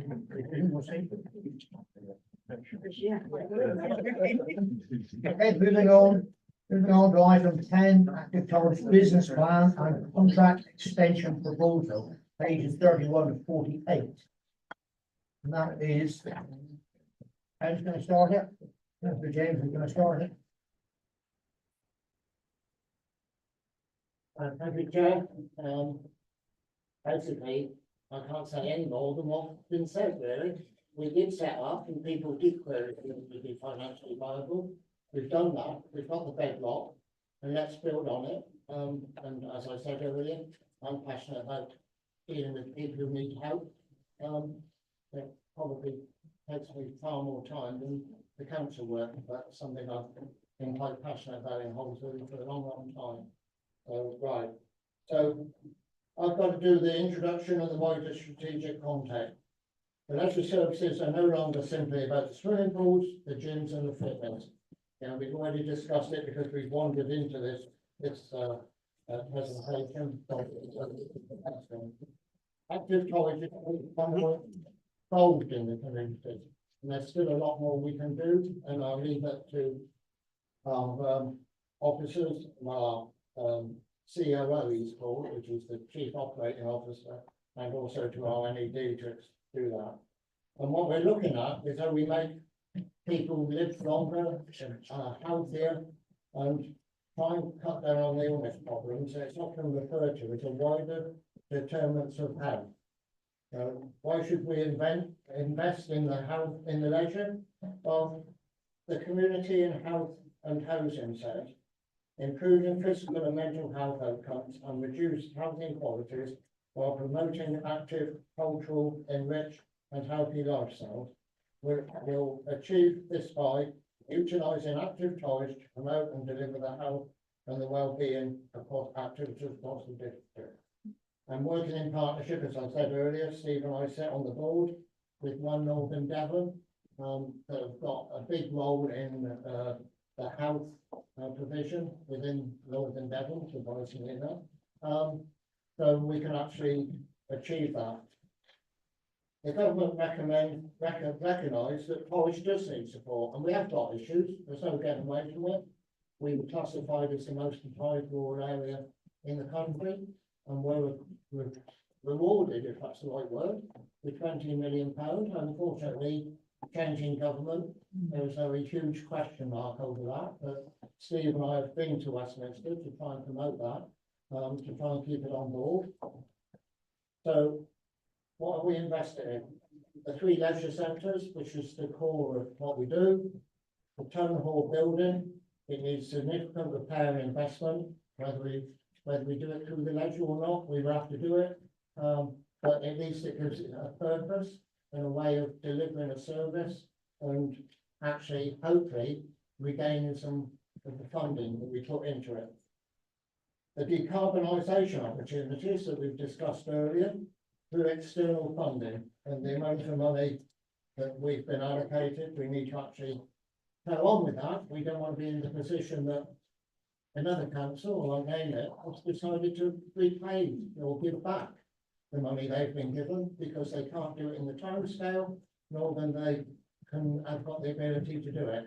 We've got it all set up to do. Time scale is tight, it's March 25 to deliver, although the wording that's just been released is slightly more ambiguous than the previous wording. So let's get on with it and do it. So basically, the chief exec and Chris people, we're actively engaged in a wider range of partnerships. As we say, we work on One Northern Devon with the integrated care, the NHS, the GP practices, Active Devon, neighbouring councils. We work with North Devon and Devon County, various community groups. As I said, I'm hoping they will come out Holsworthy and we can expand that into other areas. The voluntary groups, the schools and the colleges. Chris is doing a lot of work with that, but I'll leave him to explain that. And basically, what we're trying to do as a strategic plan within there is to actually deal with the stuff that's raised. Internal scrutiny did want to see carbon decarbonisation, as does many members of this council. In fact, I think we all want to see it. It's a matter of how we deliver it and what scale we deliver. We've already agreed at CNR the change of the use of the library to use it for gymnasium, and obviously the planning's been agreed. So the reports will ultimately culminate and come into the full council for the final decision. So that's why we brought it to you, so all members can actually vote on it and have a say on it. And there's already been quite a bit said, but we'll deal with that when we get to it. So if I could just summarise briefly before I hand on to the others, is that when we took it on, there was a lot of umming and ahhing about the amount of money, whether it would succeed. And I think what we've done is we've succeeded. We've done it for less money than we said, and it's been a huge success. I was hoping to stand here and just say, well, it shows what the council can do. As Councillor Pine said, working together, we can deliver. And that's important. And as part of what we're looking to do, the assets of dealing with the and they'll cost to pay, but never mind. The decarbonisation of Holsworthy. There is an issue with the roof. And we've got liabilities with that building and providing the services, because the school use it a great deal, and there's other clubs. I even attended last year or so, the year before, took part in walking football for people over retirement age. So we have got an obligation to do it. And also, we can meet our decarbonisation, and get better use of the building once it's all done. So, and with the town hall, it's got to be done. The costs have doubled over the last couple of years. And by finding a use for it, we're actually justifying spending all that money, which we'll have to spend anyway. And there is a purpose to it. I always feel that it's better spending money than, sorry, I want to go into different pages, or you doing different pages. But basically, all I wanted to say is that when we have meetings, we talk to these other groups, there is this idea that there should be some sort of golden thread running through the sense of purpose of what you're doing. So I just think, I'm happy to propose, I think I can, the report, interactive polls, and just say, well done, all of you that stuck with it. Some of us did take a bit of finance to start with, but we've now got the base to go on and deliver more things outside. I'll hand on to Councillor Piper. I believe you're next. You're next. Oh, sorry. Councillor Hudson, you're going to. Yes, I'd like to second the Right. report, the planning report, Okay. and do them on block. And the next speaker is Councillor Piper. Thank you, Can I Chair. do it from here? I'm happy to do it from here, if people are happy for me to. Yeah, that's fine. Thank you, Ken, and I'd like to thank the officers who've put together, quite a bit of work tonight on what I think is an interconnected, interwoven and well thought through, project. I think we've already discussed a lot of the things. I think we've already got a lot of the sentiments out of what we want to achieve with Active Torridge, so I won't repeat them. I've spoke at the member briefing as well, and I think you know what I'm going to say. I speak very much as, not as a director of Active Torridge, but as a ward member for Hoseley initially, and a lead for leisure. Now, I'm a fairly new young councillor, and I was lucky enough to get that role of lead for leisure, but I think I probably earned it in my life experience up to now, being involved with the voluntary sector of leisure provision, sports provision, and how important that is to our rural community and our urban community. The social side of it, the mental health side of it, and the physical health side of it. I've already talked tonight about societal problems with health and well-being, mental and physical, and we need to somehow tackle that. And that reaches out to economy. It reaches out to our NHS, which is really, really struggling. It reaches out to a lot of things. I've talked already tonight about making Active Torridge the foundation to move on to bigger things. And I think this business plan, sets that out. I can assure you I've got the same heart and drive as Councillor Annie Brenton when it comes to us making a difference to those that are disadvantaged, those that are left isolated, those that are struggling, those that are unwell. And there's a lot of residents and people in Torridge that aren't in the greatest of mental or physical health. So, but I really see this as an opportunity to make a difference. And it's all being well to say we've got these problems, but we've got problems. We have a potential solution when we have a potential vehicle. But what we've also got is we've got control. And control is a big thing that we struggle with as councillors, as proved tonight. We want control. We've worked so hard on the Levelling Up partnership to try and get some significant funding into our region. And I hope that continues, and I hope things move forward positively. But we are hanging on a budget in 2 weeks. We're hanging on ministers. We're hanging on general elections all the time. Here we've got a package of projects which looks to tackle health and well-being, looks to tackle decarbonisation of our most polluting facility, and it looks to tackle inherent problems that we've had from what I understand, I'm too young, but decades, with things like Bideford Town Hall and a rusting, crumbling roof on Hoseley swimming pool, which, I remember that being built, and I was at primary school at the time. So there's so many benefits to what we're trying to put together here. And I really endorse this business plan. I've been impressed from day one with Active Torridge, with what they're doing, how they're approaching it. I'm a skeptical person. I can be paranoid, so I'm all eyes on everything. But there's nothing that's made me think that this is not going in the right direction. And I can assure you I'll continue to want to drive it in the right direction. But you can only speak as you find, and they're doing a fantastic job. So I've got a feeling it might be Chief Operating Officer Chris Keeble next. Is that right, Chair? So I will now shut up. Pass you over. Hello, thank you, Chair, and thank you all for giving us this opportunity to present the key components of Active Torridge's 2025-2026 4-year business plan. So, to help Active Torridge achieve its goals, we've created the following strategic aims: providing clear direction, aligning employees and departments, and helping allocate resources effectively. So these aims include: we will continue to make a positive difference to people's lives, health and well-being by helping more people be more active more often. We will continue to enhance the enjoyment and participation of our services for residents and visitors alike. We will build on our brand, so it's a trusted brand, synonymous with value for money, a community-focused leisure provider.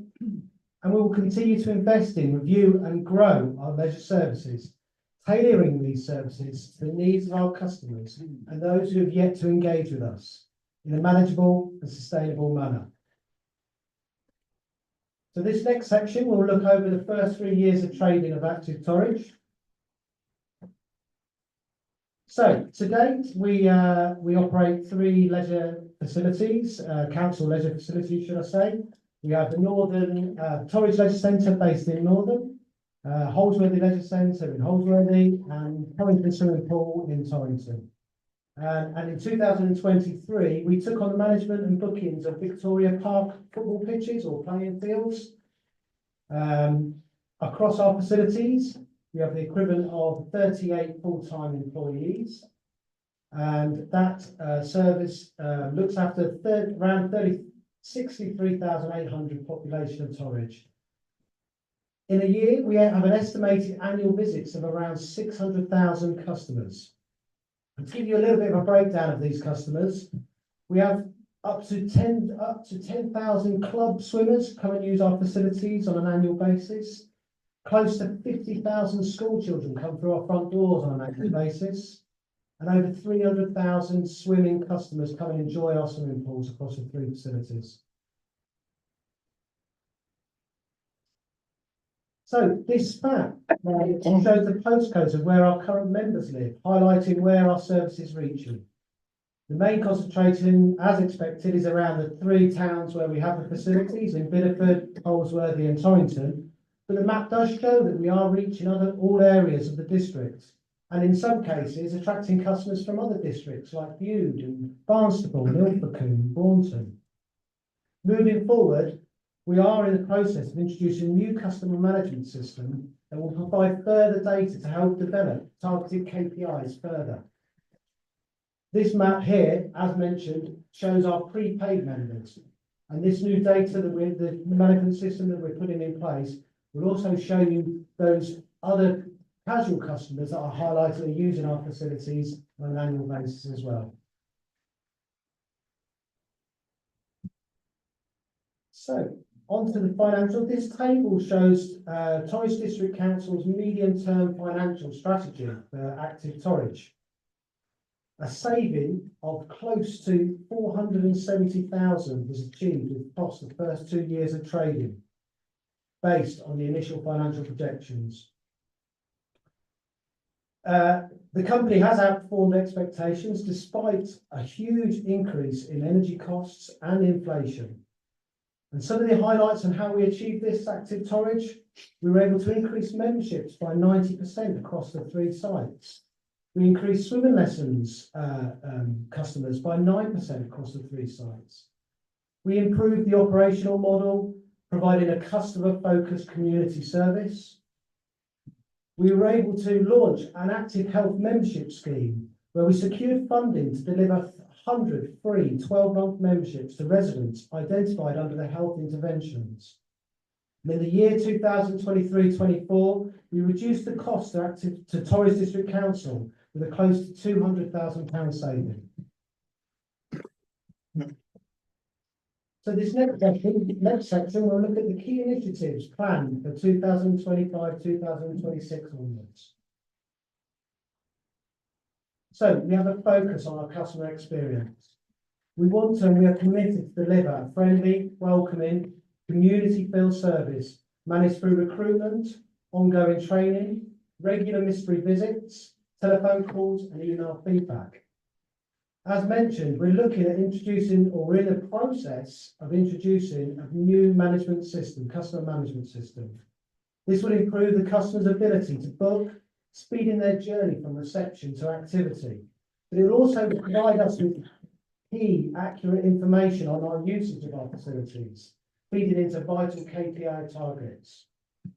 As well as the customer management system, we're in the process of introducing a new app, Active Torridge app. It will make it easier for customers to access their own bookings, improving lines of communication between us, the provider, and our customers. We're working with AI technology, hopefully to benefit our customer service by helping resources, internal resources. The AI agent will also improve sales retention, giving instant responses to customer queries. We're looking at introducing a customer insight group made up of existing employees, from the Active Torridge team and friends of Active Torridge. The group's focus will be there to understand and interpret the customer data that we get, behaviours and feedback into conclusions. Then this will be used to drive actions and improve product development and customer support. We want to continue to invest in our people, providing ongoing operational, monthly internal and more developmental training opportunities for our teams. We'll continue to work with Swim England, lifetime training to offer apprenticeships across all of our facilities. Plus local schools offering offering work experience, please. Thank you very much. And also offering advice and guidance to students looking for a career in leisure. We have a focus on employee retention, providing competitive salaries, a happy work environment, training, awarding loyalty for long service, reviewing our HR policies to reflect our brand values and providing annual appraisals and employee recognition. Working alongside Torridge District Council, we were successful in securing £60,000 from the Sports England Swim Support Fund and 1.2 million from the Public Sector Decarbonisation Scheme for Holsworthy Leisure Centre. This funding will not only assist Torridge District Council in modernising the facility to meet the government's decarbonisation goals, but it will also help reduce operational costs for Active Torridge. With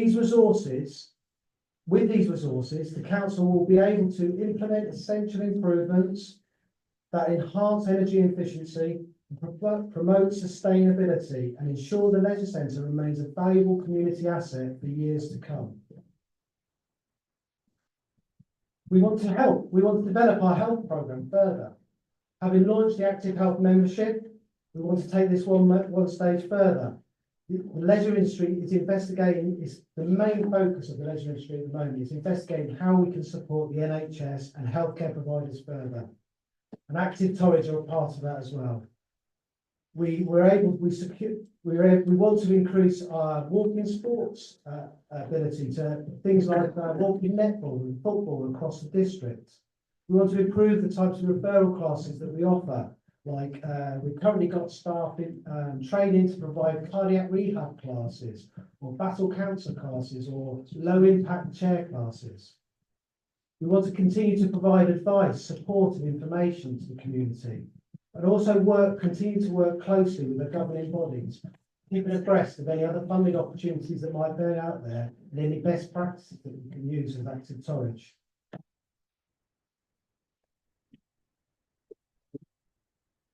We are ambitious to grow.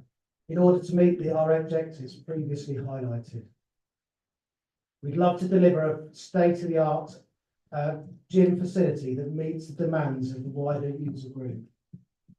The old library is a great opportunity for Active Torridge and the Torridge community in an iconic building in a fantastic location. It offers a short and medium-term option for a vacant facility. It would offer us the ability to offer popular classes from existing Active Torridge facilities, offering more space to provide more services. We would advertise internal rooms for external away days, company meetings. We would manage and facilitate the community use of the space to optimise the building's potential.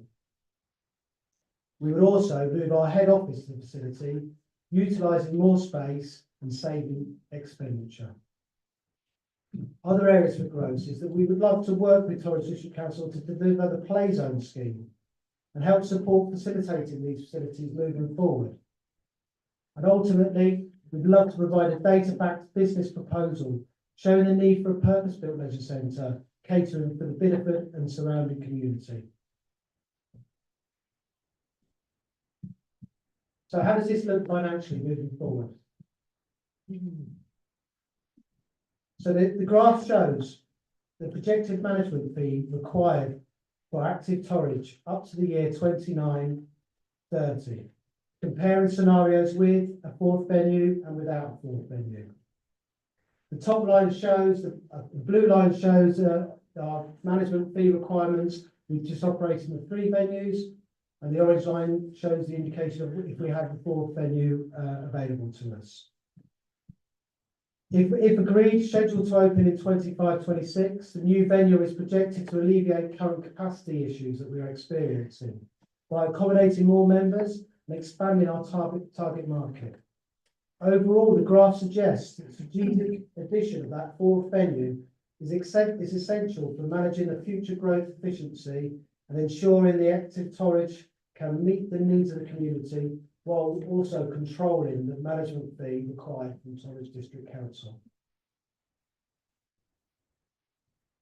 So as highlighted, the company has performed well in the first 2 years of trading. This gave the board the confidence to initiate the 2-year extension of our contract. By extending the contract for a further 5 years, this would enable Active Torridge to enhance the quality and variety of products and facilities offered. And it would also lead to increased revenue generation and improved service provision, ultimately alleviating the financial burden on Torridge District Council.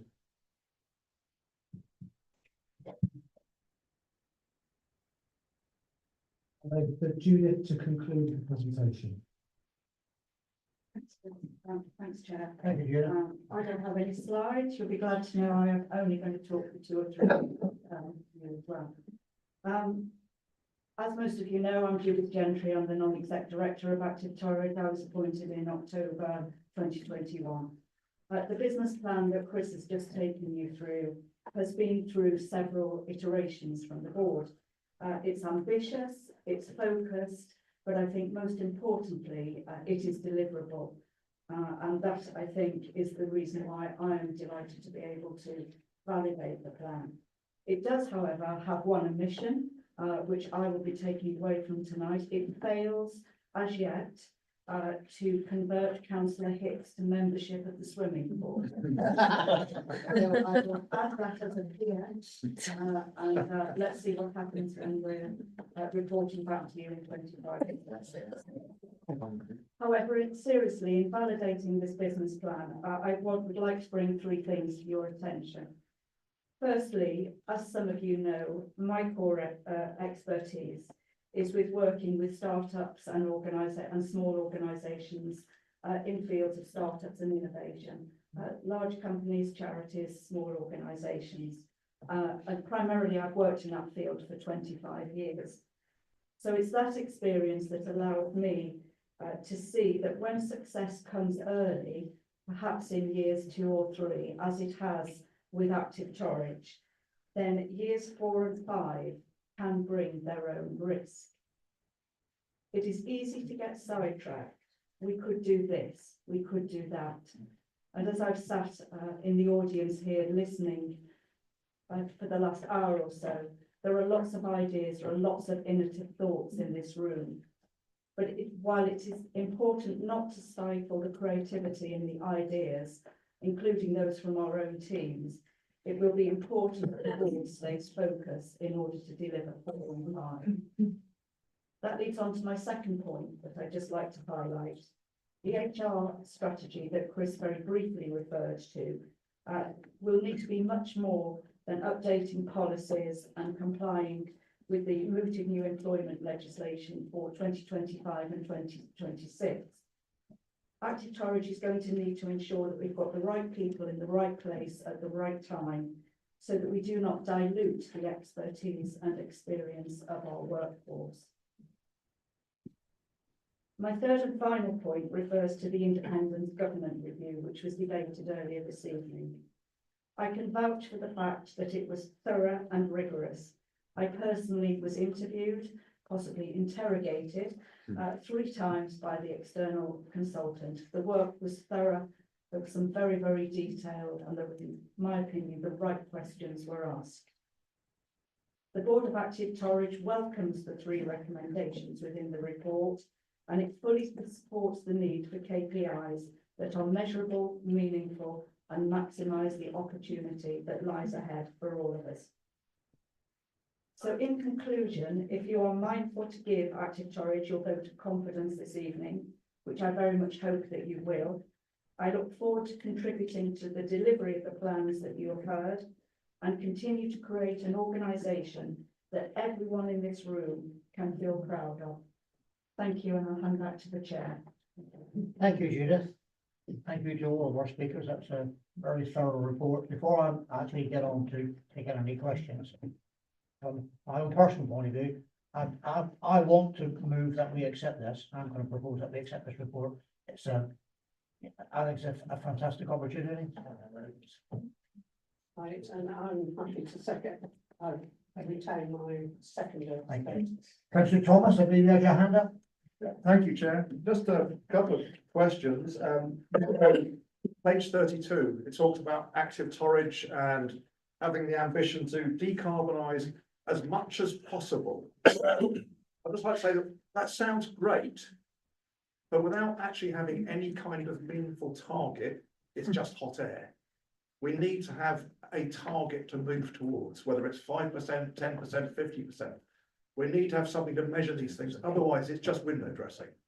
The other thing I was going to ask is, I've only just picked up on this for the first time. At the end of Mr. Keeble's report on the ambition, mention of a purpose-built facility. Presumably, this is a few years further down the line. Are we looking at a new pool, or what? Is there anything in mind? I must admit that was new to me as well. So, could someone give me any information on that?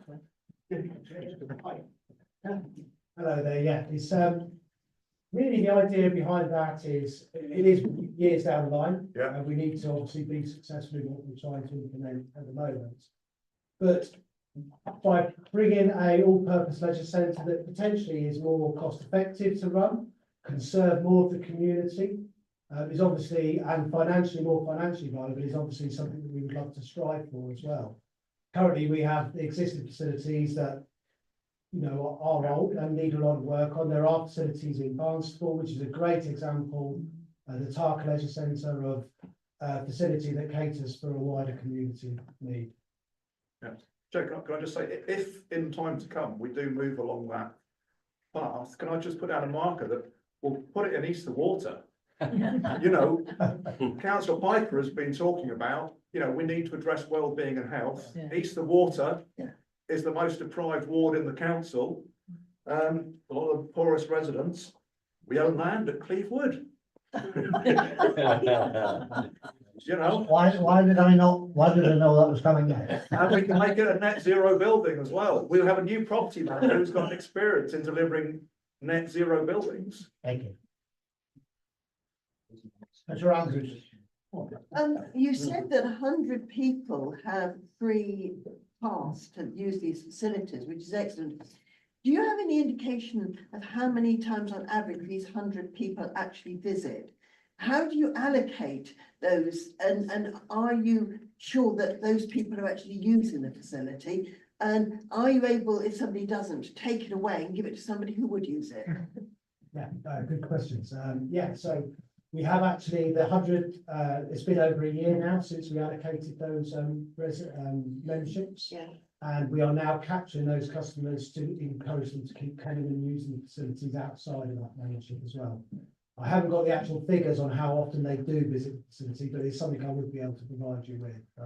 Yeah, it'd be interesting. Yeah. Councillor Flanagan, I believe, madam. Thank you, Chair. Interesting on the news today, listening to Cornwall. Cornwall's a different model of providing leisure centres. The County Council has got works with a provider like we did previously in 2022. And they have 9 swimming pools in that, but there's also another 10 providers.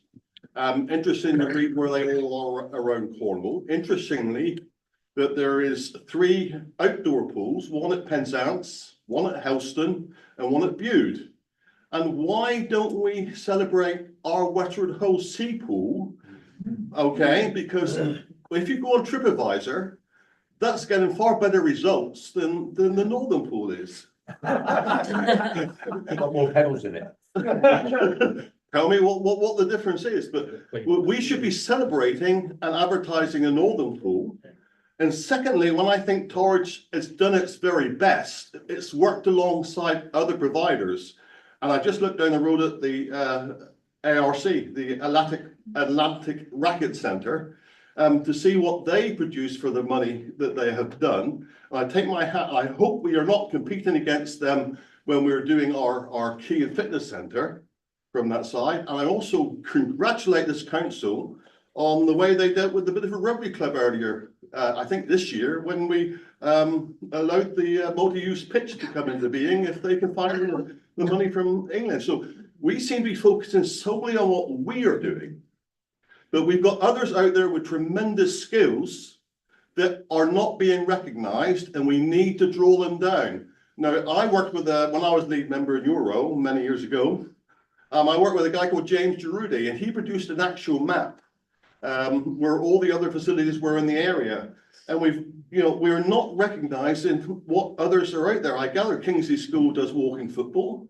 I gather there's lots of walking groups all over the place. We've got the coast path, etc., etc. And we need to draw together what we know within the area to celebrate what good work there is doing. Because I think actually Bideford has got so much going for its young people, we're not celebrating that. So really, can we bring in the Westward Hill Sea Pool? Because I think that's a great asset to Torridge. And it should be under active Torridge as well. So I leave it with that. Lastly, go back to management projections, that lovely line that goes downwards. I mean, it seems like that's going to run at a profit because it's going to reduce the fee for the 3 pools. So perhaps if we put a second fitness centre in, it won't cost us anything at all in 5 years' time. It'll be quite interesting to see if that was achieved. Thank you, Councillor Flanagan. Sean, can I bring you in here, please? Thank you, Jay. Yeah, I just wanted to reassure Councillor Pennington that we do a lot of what you're saying. I think that's not necessarily run through active Torridge. The Torridge District Council does engage with the communities. We have supported, as you know, quite extensively the Atlantic Racket Centre. You have in the audience over there Adrian Avery, who does plus a bit more what James used to do, and is producing similar documents and engaging with many more sports communities and clubs and community organisations out there. So I just wanted to reassure you that that's going. In terms of the rock pool in Westward Ho, we can take a look at that and see whether it fits with the model. I mean, if it works well, it's something we look at for the future for active Torridge, and perhaps we can open up discussions on that. If they're going to start charging to enter the pool, then no. It's really free at high tide. I think with what you're saying as well, something that we are developing as an active Torridge with working with the community police. That is about bringing everyone together and celebrating all of the voluntary groups within Torridge. So I like to think that that's actually what we're building into our model. Councillor Piper? Just come back to Councillor Pennington's comment. you know, completely agree. And I think you're looking at a leisure strategy really, across Torridge. We're working closely with Adrian Avery, who, I reiterate what Sean says, does a fantastic job, got great handle on our voluntary sector, of which I have as well. And I think it would be great to do a more wide-ranging leisure strategy. I would welcome that. But you know, one thing at a time. In a way, this is a small part of doing that, but I think it could lead into something bigger where we are fully aware of our voluntary private sector providers and what we can do at Torridge District Council through our vehicle of active charge. But you know, I agree with your sentiment. Thanks. Okay, I think it's about time we took this to the vote. It's been proposed and seconded that we fully accept this report as detailed. So show of hands, all in favour, please show.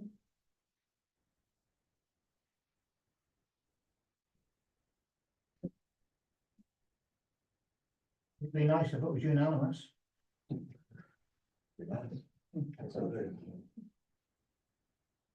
Any against?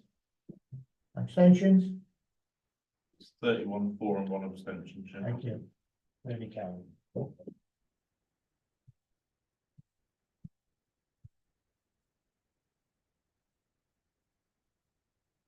Okay, moving on to item 11, which is Treasury Town Hall and Old Library and Holdley Leisure Centre renovation, investment and decarbonisation proposal.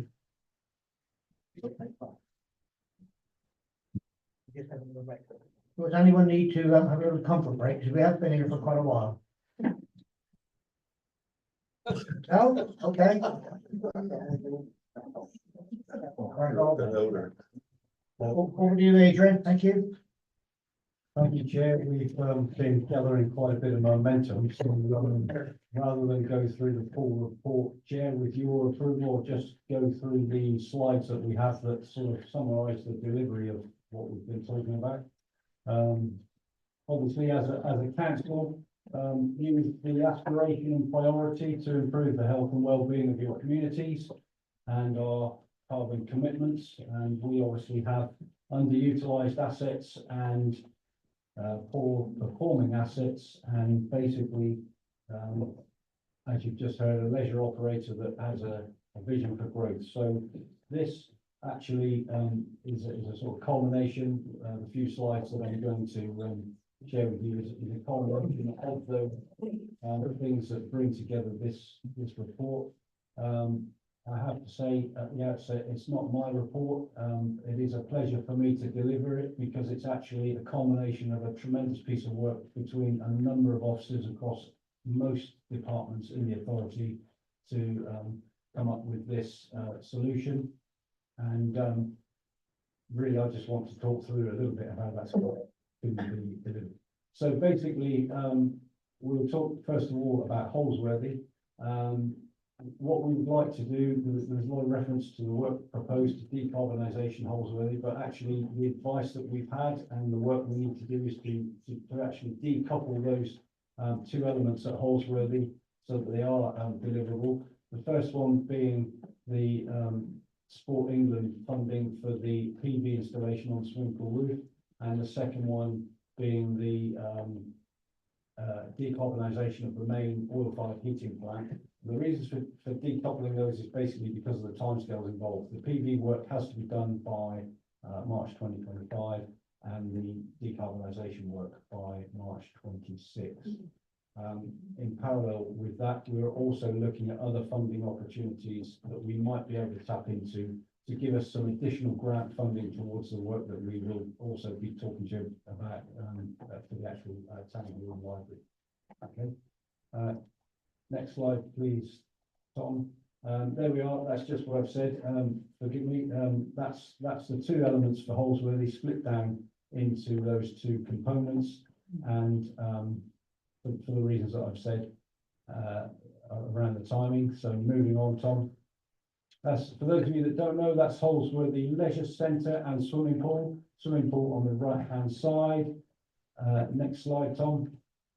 There, that shaded area on the right-hand side of that aerial shot is the pool roof, and that red shaded area is the area that's available to us to utilise for PV installation. The grant that's been secured from Sport England under the Swimming Pool Support Fund was specifically to offset the running costs of the pool, electrical running costs of the pool with PV, and that identified that we could achieve 30 kilowatts of PV panels on that roof. Actually, with the other problems that we've identified with the roof, what we can now do is expand that to achieve 40 kilowatts of PV, which will contribute to the overall reduction in the running costs of the facility. So the costs that are in the report are for the wholesale covering of the roof to achieve up to 40 kilowatts of PV output. Next slide. This is what's been uncovered, obviously, as we've got into the detail of this. When the report was grant application was submitted, detail wasn't undertaken in terms of accessing the roof. When we've got up there and started to get into the detail, this is what we find. So unfortunately, we have to deal with the roof covering first before we can put any PV on it. And obviously, the opportunity therefore is presented to improve the thermal performance of that roof, which will then significantly reduce our running costs and therefore our carbon footprint. So next slide. I should say that our climate change officer would have been here this evening, but unfortunately she's unable to make it. So apologies from her, but these are basically the headlines of what, as a council, we are committed to. They should be obvious to all of you, so I won't go through them in any detail now. But obviously what we are striving to do is cut our carbon emissions and generate wherever possible on-site renewable energy. And if that isn't achievable, obviously purchasing off-site credits for those sites that cannot be achieved. So moving on to the next slide, please. This is just a graphic of the journey that the climate team are on in trying to drive down our greenhouse gases. That is a helpful graph in one way, but not in another, because the graphs on the right hand side obviously higher. I think that the explanation for this is that there's some legacy lag here with the data from 2020-21, when obviously the leisure centres and our properties generally were not in full use. So that's why there's a step in the figures. But it does show you the requirement to obviously drive down those greenhouse gas emissions. Next slide is a summary of our top 5 sites, and you'll notice there that those 5 sites, the top 3 are the 3 leisure centres, and those 3 leisure centres together comprise 55% of the overall total of our CO2 emissions for all of the Torridge estate. So that gives you some idea of the reason to focus on those, and why Holsworthy was selected above the other sites was predominantly because Holsworthy has an oil-fired heating system and therefore achieves the greatest decarbonisation potential in removing that oil-fired heating system and replacing it with an alternative lower carbon solution. Next slide, please.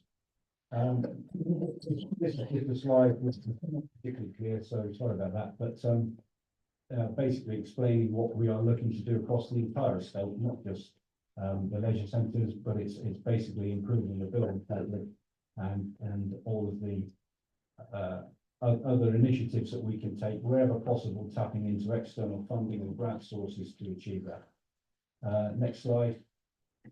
So when we then talk about the decarbonisation main project at Holsworthy, the second phase, if you like, what that involves is the replacement of the oil-fired heating system with an air source heat pump. And this is typically what we're looking at.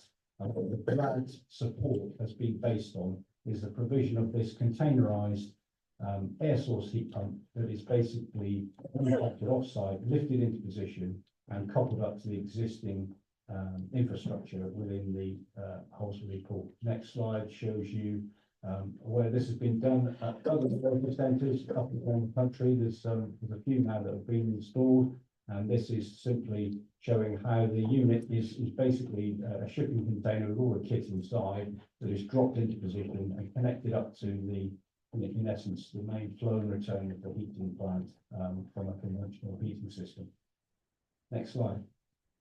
So, in essence, we have the deadline of March 26th for this second phase of the project, but I think this is very much new technology. We are all learning an awful lot about this in terms of its ability to be suitable for swimming pools and leisure centres.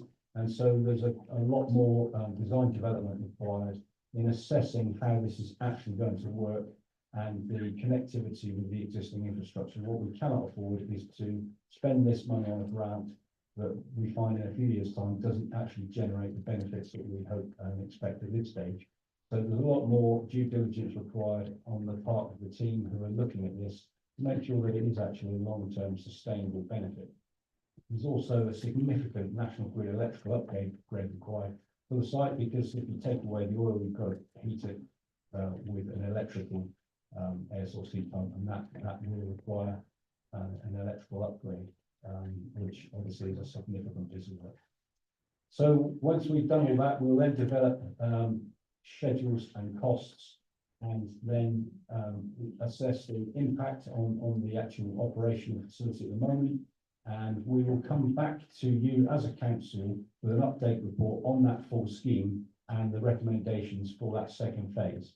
And what we would hope is that we can achieve that, certainly if not in December, early part of the new year, in order that we can achieve the grant funding deadline in 26. Okay, so that's pretty much the summary of Holsworthy. If we move on to the programme there, we've just outlined where we are right now. So tonight, if committee approved, we will get right on with the detailed design and submit planning, procure the works in parallel with the planning, and start on site with the PV work in the late spring, hopefully to, well, late February, so we get the PV up and running by March 25. And then in parallel with that, we'll develop the full public sector decarbonisation scheme, which obviously we're talking about delivering a year later in March 26. So that's an ambitious programme, but it's what we have to do if we're going to obviously maximise the grant opportunities that are available to us. Moving on to the town hall library, it's obviously a building that you're all very familiar with. You know all about its makeup and drafty nature and leaking roof. So we won't go into a lot of detail about that. But you can see from that aerial image how complex and intricate a lot of those roof areas are. There's an awful lot of turrets, bellcots, dormers, hidden valleys, chimneys, and significant areas of detailing that need to be worked through.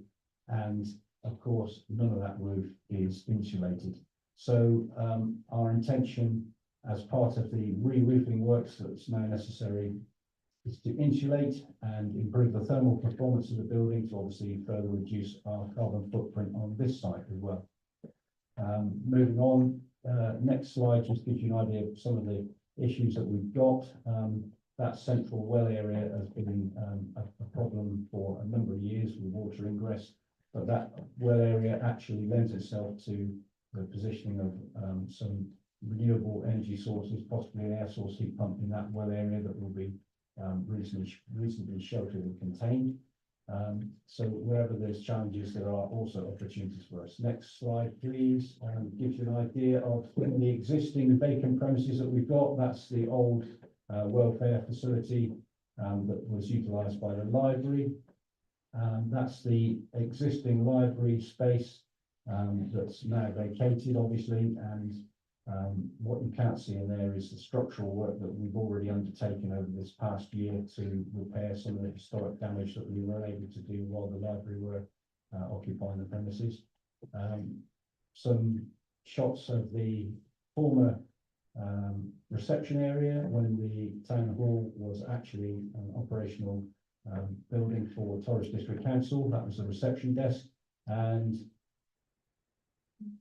not quite sure what's happened there. That's it. Sorry, yeah, move on, Tom, sorry, it's just, next slide, yeah, this is about, being able to secure some additional, funding. What we're hoping is that we'll actually be able to, apply for more grant funding for the work at the town hall, similar to the work that's being done at Holsworthy, but under a different, funding scheme. And we'll obviously look to maximise that as the detail is brought forward. Although that will coincide with the work that we're going to be doing, hopefully. So May 25 is the deadline there. Next slide. Gives you an idea of the layout, and this is where I can say that there's been a tremendous amount of work being done across all departments, not only active leisure, but building control, planning, the economic development team, to come up with a layout that actually works. We've got multiple levels in this ground floor area. We're only looking at work on the ground floor, but there are challenges across the entire footprint because of the level differences across various parts of the site as it's been developed over the years. So that's the layout that I appreciate you can't see the detail of in this screen. But if we go to the next slide for us, Tom, thank you. That is a coloured indication of who can occupy what space. And the red area on the left is predominantly the active Torridge space, and the red L at the top is active Torridge office space that would be utilised as an alternative to the offices that they currently occupy here at Cadstown. The green area is an area of work hub that's been identified as a need with some funding that's available for that. And you'll notice that that has specifically been laid out to create meeting rooms and also some breakout space, such that it can also be utilised for the type of things that you've been debating this evening, social prescribing and other one-to-one type facilities that will, all of this will be available and managed through Active Torridge, who will obviously be able to run this entire ground floor operation. In parallel with all of that, what we've managed to do is incorporate some improvements to the general welfare facilities that exist on that ground floor. At the moment, there's one disabled toilet accessed off the main lobby. What we've done is created a separate corridor to put 2 additional toilets in behind the existing reception to improve the general toilet provision for the whole of that ground floor area.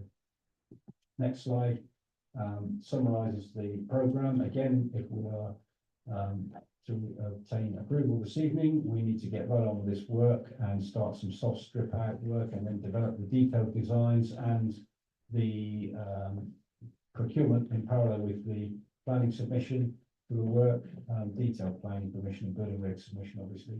And then we need to really be making a start on site in the spring if we are to hopefully make the best of the summer in 25 to complete the majority of the work internally by the autumn of 25. The roof work will probably continue on the town hall after that, but to complete the internal refurbishment and decarbonisation works of the ground floor for December 25, so that Active Torridge can have a soft start ready for a full launch in January 26, making use of obviously the post-Christmas interest, New Year interest in leisure activities. So that's the programme, again ambitious, but hopefully achievable. Next slide is a summary of the grants and the costs that are involved. And you see there at the top is the Salix grant, just over £1 million. And the way the rest of the project is being funded through leisure reserves, some allocation from the capital improvement programme, plant and maintenance reserves, obviously for the roof repairs, and then other rural prosperity funding, the Sport England grant specifically for the PV, which gives you that total at the bottom there for the project cost for Holbrook. Gordon, do you want to expand on the allocation of these? I'll let you. Yeah, I could do a few more bits and pieces. Yeah, so this is the latest approval. There was already around Most of that was already in the approvals, just over £1 million, but this shows the increase. And you can see there around 2/3 of the scheme is funded from external grants and contributions. Can we move on to the next slide? So similarly, this provides the split of funding for the town hall. So much less external funding for this one, only around 5% is externally funded. And also the key point there is that there is some borrowing within it, because we couldn't find all the money from reserves and from external contributions. And there will be a revenue impact of the exported borrowing.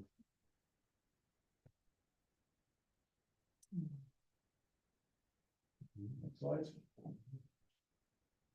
So this just follows on from some council requests from previously. This just gives a little bit of background. So obviously we're talking about a large amount of money for these two schemes. You're talking about over £5 million. So we thought it's important to show you, to give as much information as possible. The first table shows the split between reserves and external grants and borrowing across the two schemes. And also it shows the proportion of the reserves that will be applying on these leisure facilities. So nearly 19%. And then the next slide perhaps provides some reassurance that the amount of money we're taking from reserves is not a fresh take from reserves. To a great extent, it either comes from money that was previously set aside within the capital programme, or from the last year's underspend, or where money was set aside for a specific service reserve, such as for leisure, and the only unearmarked reserve is that last one, which is planned maintenance. So even though it was never set aside for leisure facilities, it was still for planned maintenance, and you can appreciate that the work we'll be doing at the leisure centre, at Holsworthy, and at the town hall are still closely linked to the objectives of that reserve. Thank you, Gordon. Next slide, Helen. So these are the recommendations. They're on page 68 of your report in your agenda pack. You can see them there. They're all in your pack. I don't know whether you want to do them individually or take them on block, Chair. It's entirely up to you. And we're going to take it on block, aren't we? Okay. Thank you, Mark. Yeah, I mean, I'm in full support of this, but on page 53, the very last paragraph slightly concerns me. It says costs also exclude compensation payments or claims from active Torridge on disruption of business. Well, why would active Torridge want to claim against Torridge when we are enhancing their facilities? That could run into lots of money. Yeah, sure.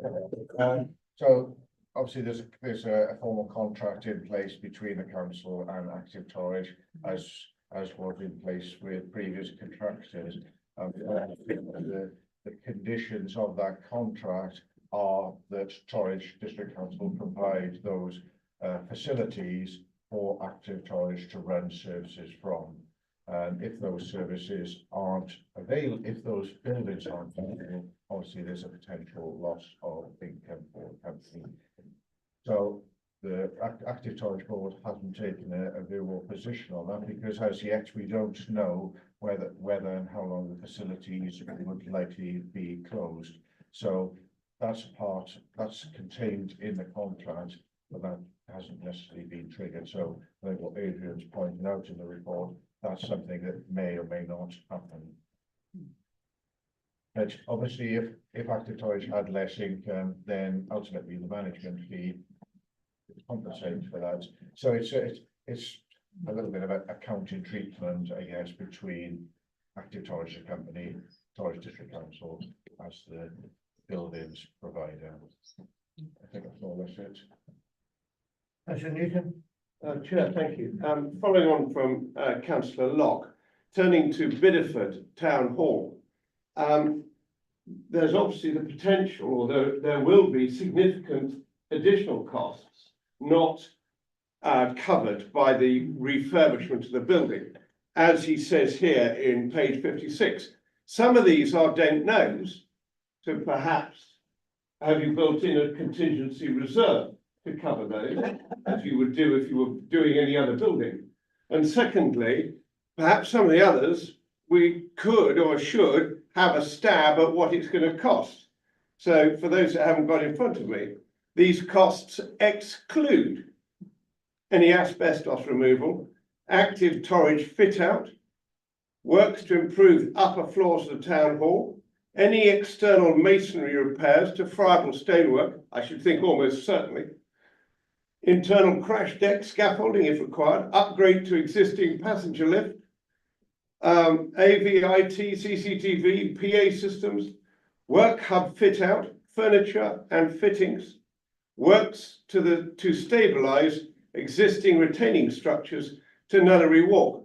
Now, not putting a fly on the open, but there's a complete extra budget there that we're not actually talking about in terms of money. And I would have thought that I would have liked to have seen a rough stab at how much money there was to actually get functionally what we're creating up and running.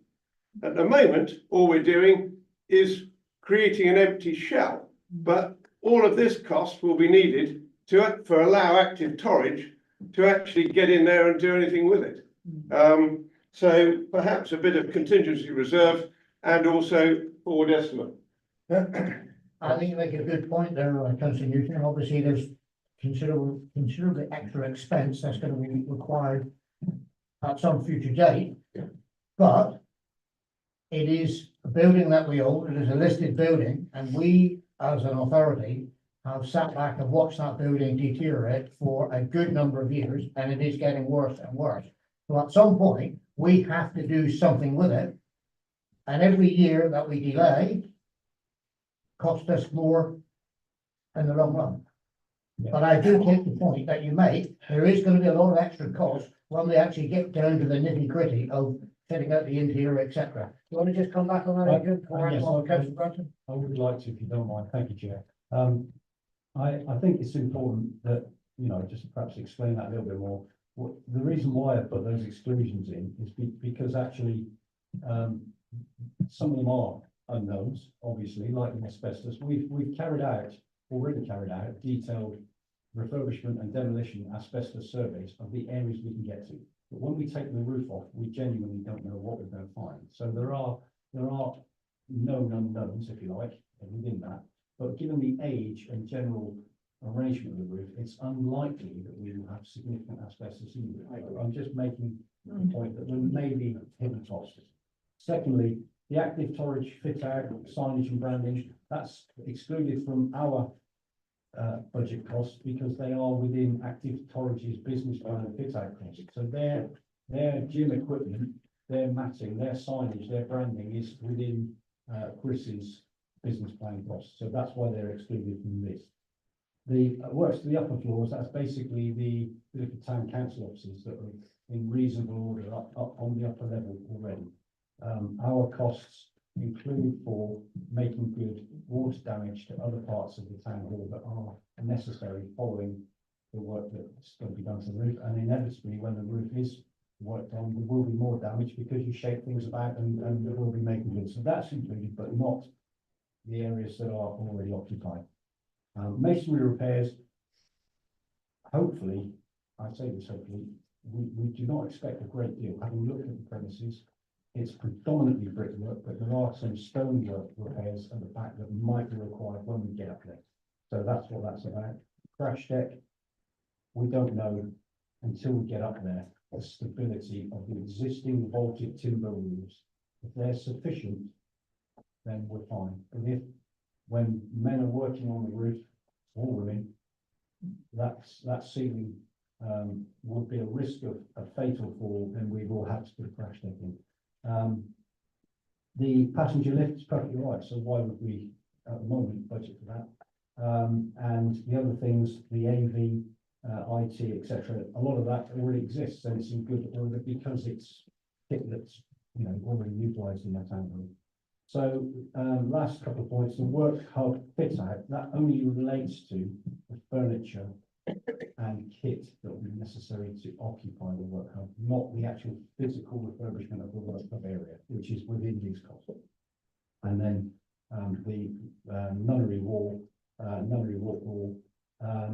That's basically because part of the proposals involve taking down the outside toilets that were used by staff when Torridge occupied the premises. There were outside gents and ladies toilets in the rear courtyard. Those are, as part of the proposals, those are coming down and replaced with better toilets and shower provision. When that happens, it will expose part of the wall to nunnery walk. We genuinely don't know what that's like. But to answer your next point about contingency, yes, we have a healthy contingency within our costs, but when you are dealing with listed buildings, and particularly ones that are as intricate as this, it is always a guess in terms of the level of contingency that you can put. So I hope that's answered those questions. Thank you, Adrian. Yeah. Councillor Brenton. Thank you, Chair. It's just to ask what's happening to the upper floors. I know you've mentioned them, because of course they're not part of the planning and upgrading, but they obviously will be affected by the moving the roof. And are there any contingency plans for providing other accommodation for, say, Bideford Town Council, or even those committees of Torridge that operate from the town hall at the moment? Because, as you say, with an old building, as we all know, you never know what you're going to find, actually. So, you know, there could be some nasty shots. It could be more major even than we think. And then you might not be able to use the building at all for quite a period of time. So what would happen in that particular scenario? Well, in the first instance, we want to try and minimise that inconvenience and the potential for any decant that's required. The estates team have already been looking at that, and obviously this facility would be more extensively utilised for meetings should that be necessary, because the actual chambers are not able to be utilised. So we have alternative premises that we've been looking at to use as decant facilities. In terms of the actual town council offices, the level of detail around their possible decant for a period has not been finalised, but I was saying that we want to minimise that to obviously limit the level of disruption involved. Thank you. Councillor LeBlanc. Yeah, can I just ask a question? I think it's brilliant that we're doing the, you know, putting a new roof on. I think it's fantastic. I mean, these buildings that we've got, we should really be looking after. I just wondered, somewhere in there, and I can't remember where I read it, it said, you know, we haven't been doing anything what we should have been doing for decades.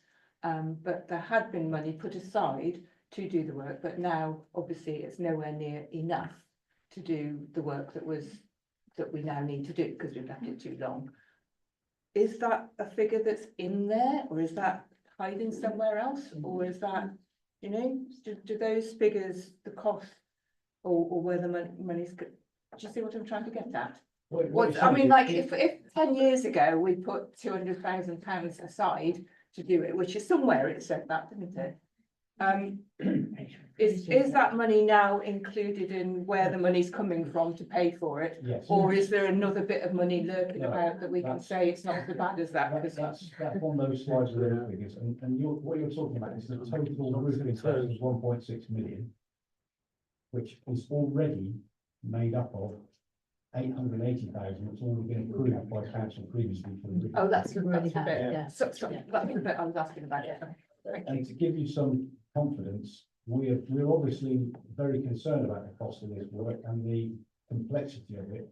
So we've had two independent cost consultants look at it, one of which has been directly based on actual tendered rates that were used for the Guildhall in Barnstaple. That is a very recent similar type of work. So we're using live recent data, but as I've said on many occasions, costs are continuing to go up, and until this is tendered, we won't actually know what the final outturn cost of this project is.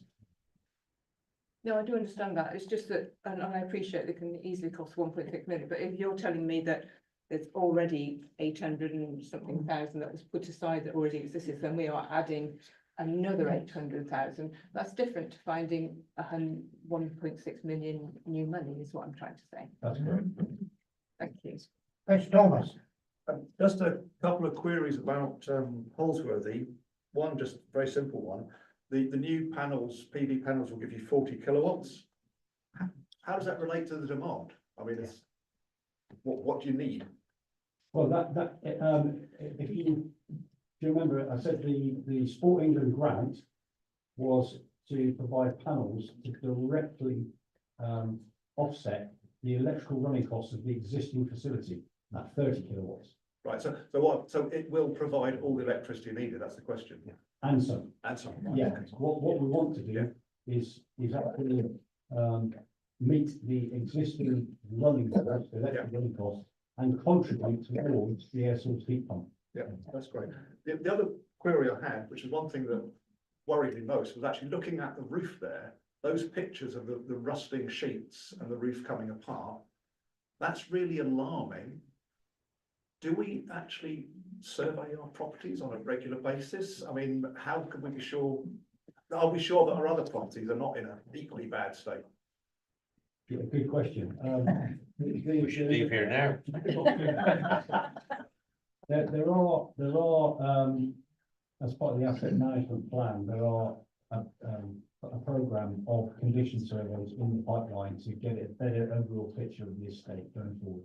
So we haven't looked at them in the past? No, what I was going to say is we've concentrated on the, if you like, the big ticket, high risk items in the past, which is what we're now looking at with these two projects that we're discussing this evening. And part of the detail of that has only really been facilitated in very recent times when we've invested in a new drone that is small enough that we can fly over these premises and actually get detailed pictures and condition of these roof areas that we've previously not been able to get to. So we're in a much better position than we were even 12 months ago with our technology that we're now utilising. And Newton, did you ever have that? What I was going to add to that was that ONS Internal had a presentation a while ago from the property manager, and we have agreed with him that actually there is a review of the asset register and how often it's looked at, because it's on a very long cycle at the moment, which allows stuff to fall through the track. So we are pursuing this exact question that you raised, Catherine. I also think that whenever you do an asset management register, you know, look at all of your properties, all you end up doing is coming up with a massive shopping list.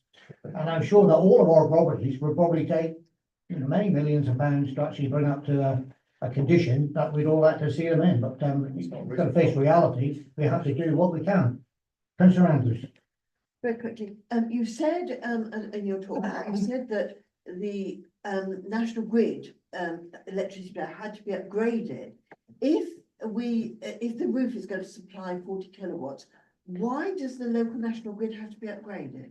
Well, very, very simply, because in the winter, in an evening in November, the PV won't be contributing anything to the electrical capacity on site.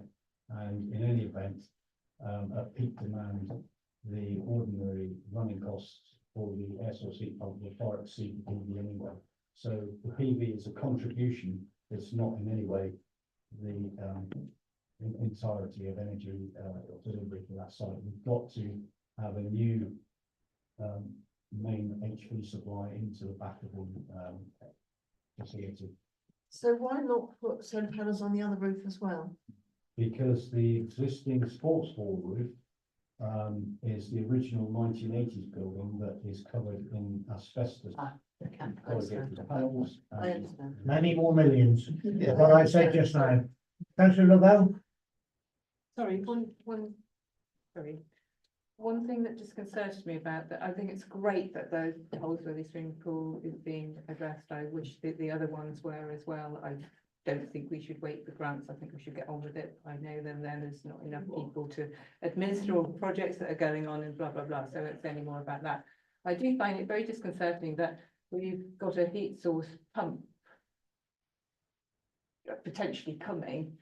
And I find it disconcerting that we don't know that it'll actually work, that it's compatible, I think you said. Yeah. So if exactly. it proves that it's not compatible, do we not then get the grant, or do we, is there something else we can do, or can we use that grant for an alternative to it just seemed a bit disconcerting that we've got to do. I think we said, Adrian, was that there was a lot more work needs to be done to actually prove that this system will work. Well, you know, so that in the design and engineering side of it, a lot of work to do before it actually gets installed. I know, that's what worries me. To prove that it works. That we've got. We will have many opportunities to discuss this, you know, in future potential meetings before it's installed. So the grant has been awarded.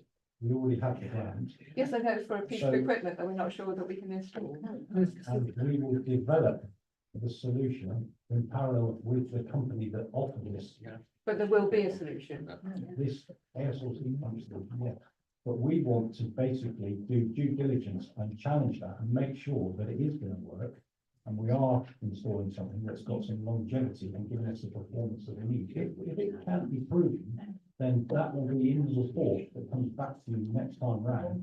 So that we say, these are our findings, go, no go. You know, that's the whole point of this. But sorry, so what I was trying to say, so if you say, actually, this isn't gonna work, so we don't want to install it, have we got, are there alternatives that we can use that grant for? Or is that grant purely for that heat source that you're going to have a look at? That grant funding has been secured on the basis of that air source heat pump technology. And so if that one doesn't work, we don't get the grant. Well, it will be made to work. That's the answer. It will be made to work. A solution will be found. Am I correct, Adrian? That's our intention. But as I stand here and now, can't confirm it. Remember Holsworthy Cattle Market? Yeah. Sean, would you like to just come in? wanted to clarify this, so talking with Salix about that particular grant, Right. as an Lavelle, it's just, I'm gonna answer your question for you, I think, maybe part. That in talking to Salix, they've said, we know that you, well, on application, nobody on application has all of the information about the installation and the effectiveness of their projects. Where they accept that when they make the grant award, you still have a development element of that project to get to a point where you decide this works or this doesn't work. They accept that we can start spending on that grant to get to that point, and that should we get to that point and you decide, actually, this isn't the scheme that's going to work, they will not recoup those development costs from the grant. We can keep that money. But that grant award is for that particular solution, and we'd have to go through a change request process with Salix if we were to use it for any, or want to use it for anything else. So there's absolutely no guarantee that if this solution that we've got in mind at the minute doesn't work, that the funding will still be available. Thank you, Sean. Hopefully, Councillor Pennington, you're the last speaker on this. Okay, Chair, 2 points. First of all, I totally trust everybody in this council. Well, I have raised the question before that if there ever a dispute between Active Torridge and Torridge District Council, and given that the key stakeholders on the Active Torridge side are also key officers in Torridge District Council, how is that is going to be resolved? Because there is going to be conflict here at some point, and I don't think there's wide enough eyes looking at the issues that may come up, given the size of this budget, given the officers on both Active Torridge and Torridge District Council. And secondly, I just want to ask about the unsupported borrowing. What does that mean, unsupported? Have we got nothing to put against it? Or page 66? Unsupported borrowing just means that we're not going to get any government grant back to meet the costs of financing that borrowing.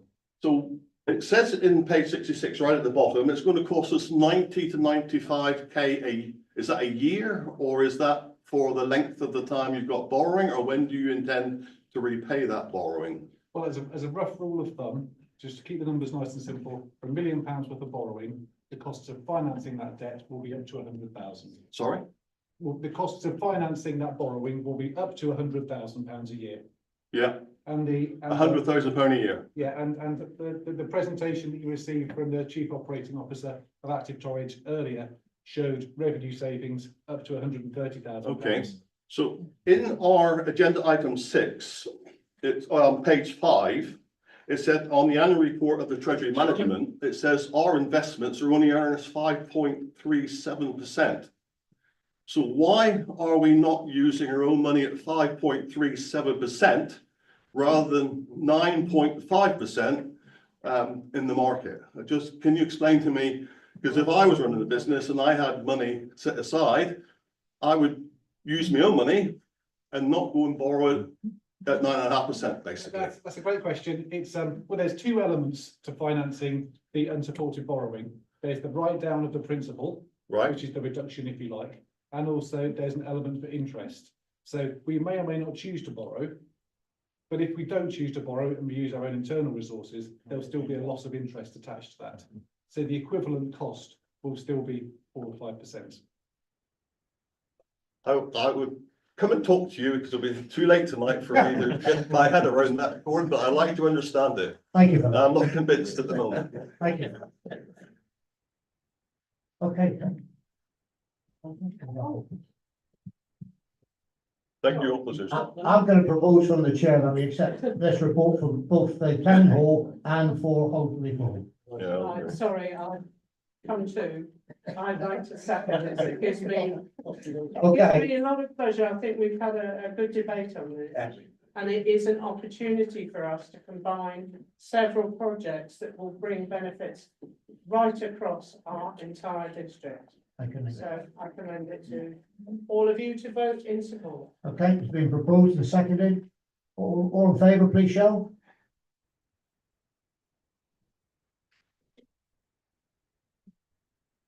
That looks unanimous. That's unanimous, Chair. Excellent, thank you very much.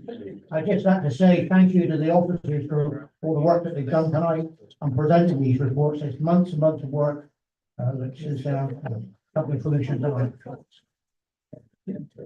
Right, we've got one last item on the agenda is play zones, which is page 70 to 78 on your agenda.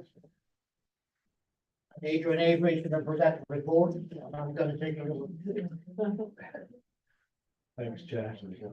I'm hoping this will very much complement everything that's been discussed so far. So our recommendation is that the council in principle allocates £105,000 of our rural England prosperity funding on this play zones project. What is a play zone? So a play zone is a 20 by 30. Thanks, Tom. You want to slip on? I think you put this bit in there. 20 by 30 meters, safe, inclusive, accessible outdoor sports and activity facility. Imagine we have some already dotted around our area. Imagine muggers, multi-use games area, our sort of fenced in play facilities, if you like, that accommodate various things, basketball, football, etc. These bring communities together for recreational forms of football and a range of other sports and activities. The four main groups facing inequalities.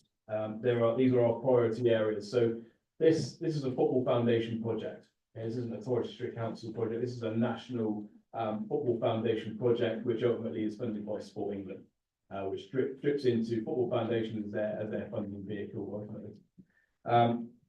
Four main priority groups. We're focusing on inequalities. So lots of those things that we've spoken about before in our areas, looking at how we can help with those health initiatives and supporting different members from our communities. We want to prioritise engaging with these groups and within your place provide opportunity to access safe and inclusive welcoming facilities. Those four target groups are lower socioeconomic groups, women and girls, disabled people with long-term health conditions, and ethnically diverse communities. Next slide, Tom. Thank you. So this is an example, just a few pictures we've brought out. One from the Football Foundation website, and also some examples in and around the area. We've just recently opened the first one in the country in Derby.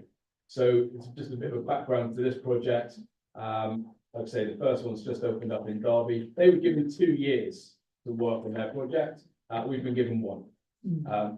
Hence the way funding works sometimes. So we have been really pushed for time on this, but also done a great deal of work in that short space of time. Next slide, Tom. Thank you. So this next bit focuses on the need. We will know. So as mentioned earlier on, and I put my hand up, probably quite guilty of bringing this first point across about about Torridge being the most inactive area of Devon. The reason I do that is because I want us to secure funding to drag us out of that. I don't want to be using that quote for very much longer. Again, that was back in 2022, and we can see that the great work that's already been presented this evening. We're a long way to hopefully getting us out of that stat. And that stat also shows some colleagues across the county. We work very closely with Active Devon, not to be mistaken for Active Torridge. They do a great deal of that work, and we work really closely together on a regular basis. Keep up to date with that information. We also have the North Devon and Torridge playing pitch strategy, which recognises we're currently going through an update on that piece of work, working with consultants. That piece of work recognises there's a need for more outdoor sports facilities to help local sports clubs and leisure providers. We'll all remember how wet last winter was, probably one of the wettest winters on record. Saw an unprecedented amount of sports unable to be played due to wet pitches.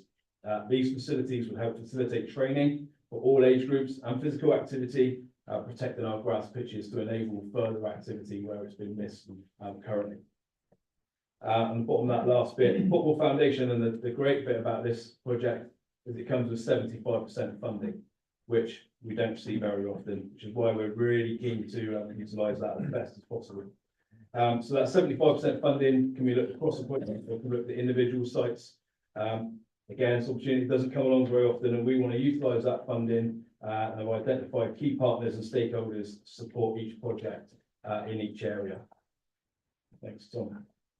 So that's that funding from the Football Foundation also came with £25,000 of community engagement funding. We allocated that to Active Devon to do that piece of work for us. So they spent 10 weeks going around the community, speaking with sports clubs, leisure providers, activities, local organisations in various areas across the district.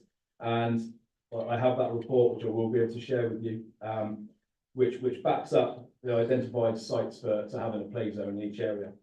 Now, there's 5 on this list that we did narrow it down to. But actually, that probably started up around about 10, which could have been a lot. It could have been a lot wider, and we wanted to get as many as possible. Currently, there's going to be no others in Devon, so we're in a big opportunity here to try and push these forwards.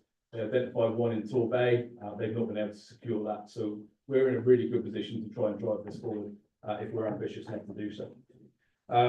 Those 5 areas that we were initially putting our expression of interest: Holsworthy, Stanhope Park, Bideford North and Eastern Water as a general area, Great Torrington, Winkley and Northern. So with further engagement along the process, we've now narrowed that down to 3 specific sites. They are Holsworthy, Stanhope Park, Bideford, Eastern Water, mainly Polyfields area, and Great Torrington, which has a former tennis court site, which is currently derelict, sitting doing nothing. All of which TDC land, and has been recognised with local organisations to support the usage using this capital fund. Next slide, thanks Tom. Cost per site. This is currently at, and we have a meeting on Monday. Wednesday, we have a meeting with our first meeting with the design and technical team from the Football Foundation. This is the price that they're putting on each facility at the moment, £275,000 per site. Each site will be different depending on location and surface required. Desktop survey works are currently being undertaken by the Football Foundation, and next steps involve meeting the design team, as just mentioned, with the Football Foundation to understand the works that will be required at each site. Stakeholders and financial support. This has been a large piece of our engagement work as well. We've gone out and we've spoken to the partners that could help us really drive this forward. Recognise the wide range of user groups that would support each facility. Active Torridge, in line with their business plan, have been identified as a suitable partner to manage each site, with TDC managing the maintenance in line with the current agreement with Active Torridge, really complementing their stock of facilities and expanding on their offer as well. Financial contributors, we've been out and spoken to our local stakeholders, local partners that we always speaking to, and we've been able to secure some contributions in principle as well from these partners. So I was asking for, we know that 75% funding is coming from the Football Foundation. So I'm asking TDC to match 12.5% of that. The other 12.5% coming from those other organisations listed on this site. Torrington Town and Lands have an agreement already. Torrington Town Council an agreement already. Holsworthy Town Council. These projects in these areas I've already identified before play zones even come along. So this is just a great opportunity to build on those projects that were already looked at within these communities. Bideford Town Council, I'm presenting there on Thursday evening. I've already done one short presentation there, and I know that they're budgeting for hopefully investing that next year, but need to convince them on Thursday evening, hopefully. And Bideford Bridge Trust have confirmed that in principle this week they will allocate £20,000 towards this project. So I think the key thing to recognise from the funding proposal is that I'm asking £105,000 from the Rural England Prosperity Fund, government funding, which will unlock over £618,000 worth of funding towards that. Next slide, sorry. Thank you. Just touched on site management and maintenance. With continued consultation with partners, local organisations, it's been recognised active Torridge will be the natural choice to help deliver these programmes once they're up and running. Now we have spoken to, and there was keen interest from other organisations to the lead on these sites, but the more detail you go into, like Adrian and all other things, we've got lots of things to consider, liabilities, and we just felt that Active Torridge is the most stable organisation to be able to drive with the staff and its facilities to be able to really drive this programme forward to make it successful for each community, and with their capacity as well. This will add to the portfolio of venues which comes with maintenance plan and a maintenance agreement, which will ensure the community benefit at the heart of the facility. Thanks, Tom. So the last few are just a few pictures of identifying each site. The first one in Stanhope Park, which a lot of you will know, which is linked very closely with their sports pavilion right next door. Past Holsworthy Area Sports Pavilion, we're keen to also manage this, but further conversations, they'd like Active Torridge to be further involved as well. So that is such a huge hub of sport and leisure activity in that area. It would really benefit a great deal. Now, the interesting thing about Holsworthy, these sites are different in what they are going to offer. These are closed sites, bookable sites, but the interesting thing about Holsworthy is they haven't gone for bulk standard, we want to play football on it. They want a tarmac facility because they've got a huge growing netball facility in Holsworthy. So it just shows that piece of work to identify these things that has taken place. Adrian, could I just interrupt you for 1 second, please? You may. Yeah. We are going to need to take a vote to go over the 3R rules. I'll propose to the chair. Second by Councillor Newton that we continue this conversation. Hopefully it won't be too much longer, but we need to do this. It's unanimous, Chair. Thank you. Carry on, Adrian. I'll carry on. So that's Holsworthy. Like I say, it's a real hub of sport and leisure activity in there. With the cricket already taking place, football sites, and the great deal of work they do. We want to enhance their netball offer. And what this does also, by providing these extra facilities, is it opens up and unlocks other facilities for other users, i.e. Holsworthy School is at capacity with their sports facility of an evening. We need to enhance that, and we know that there's an opportunity here to do that. So we can move one facility to another, it opens up space for another community as well. So that's Holsworthy, Stanhope Park. The next one, Tom, thank you, is the Polyfield up at Easter Water. We speak about those targeted groups, those socioeconomic areas. This is a key site. Easter Water. We know about how difficult it is to get across Bideford. We know this area.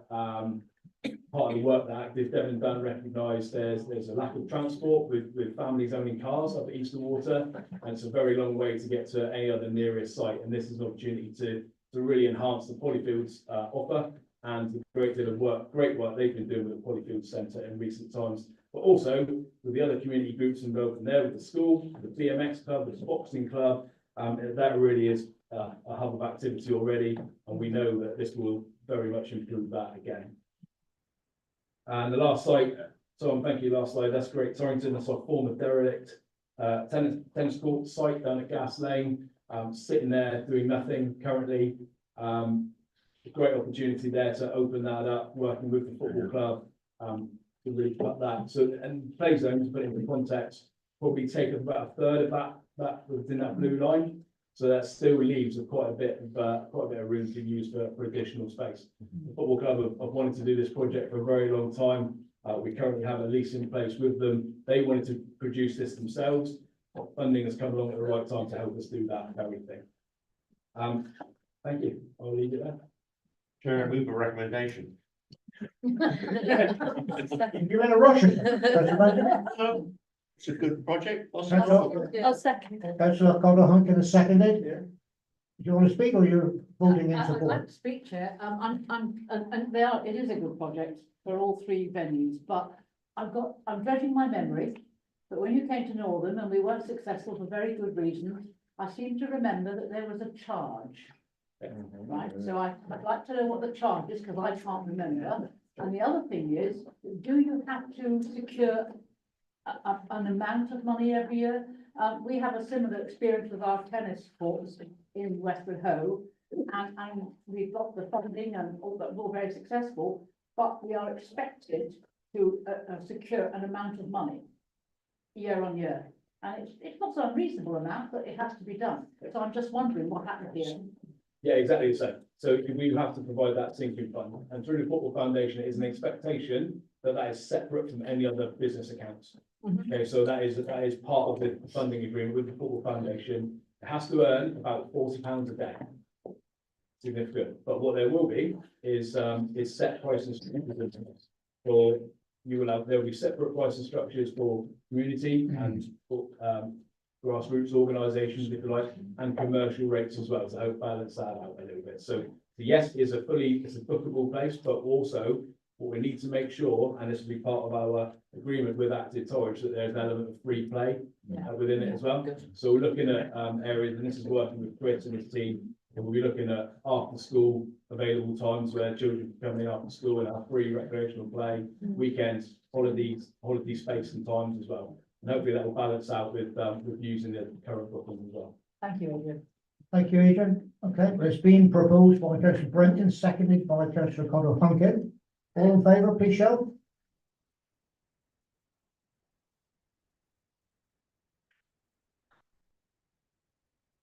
Against? Abstentions? 29 for and 1 against. Thank you. Okay, that brings us to item 13, A9 questions, we have none. Item 14, petitions, we have none. Notice of motion at item 15, we have none. Item 16, exclusion public, well, we don't need to do that, so item 17 is closed session. The meeting ends right now. It just gone that fast.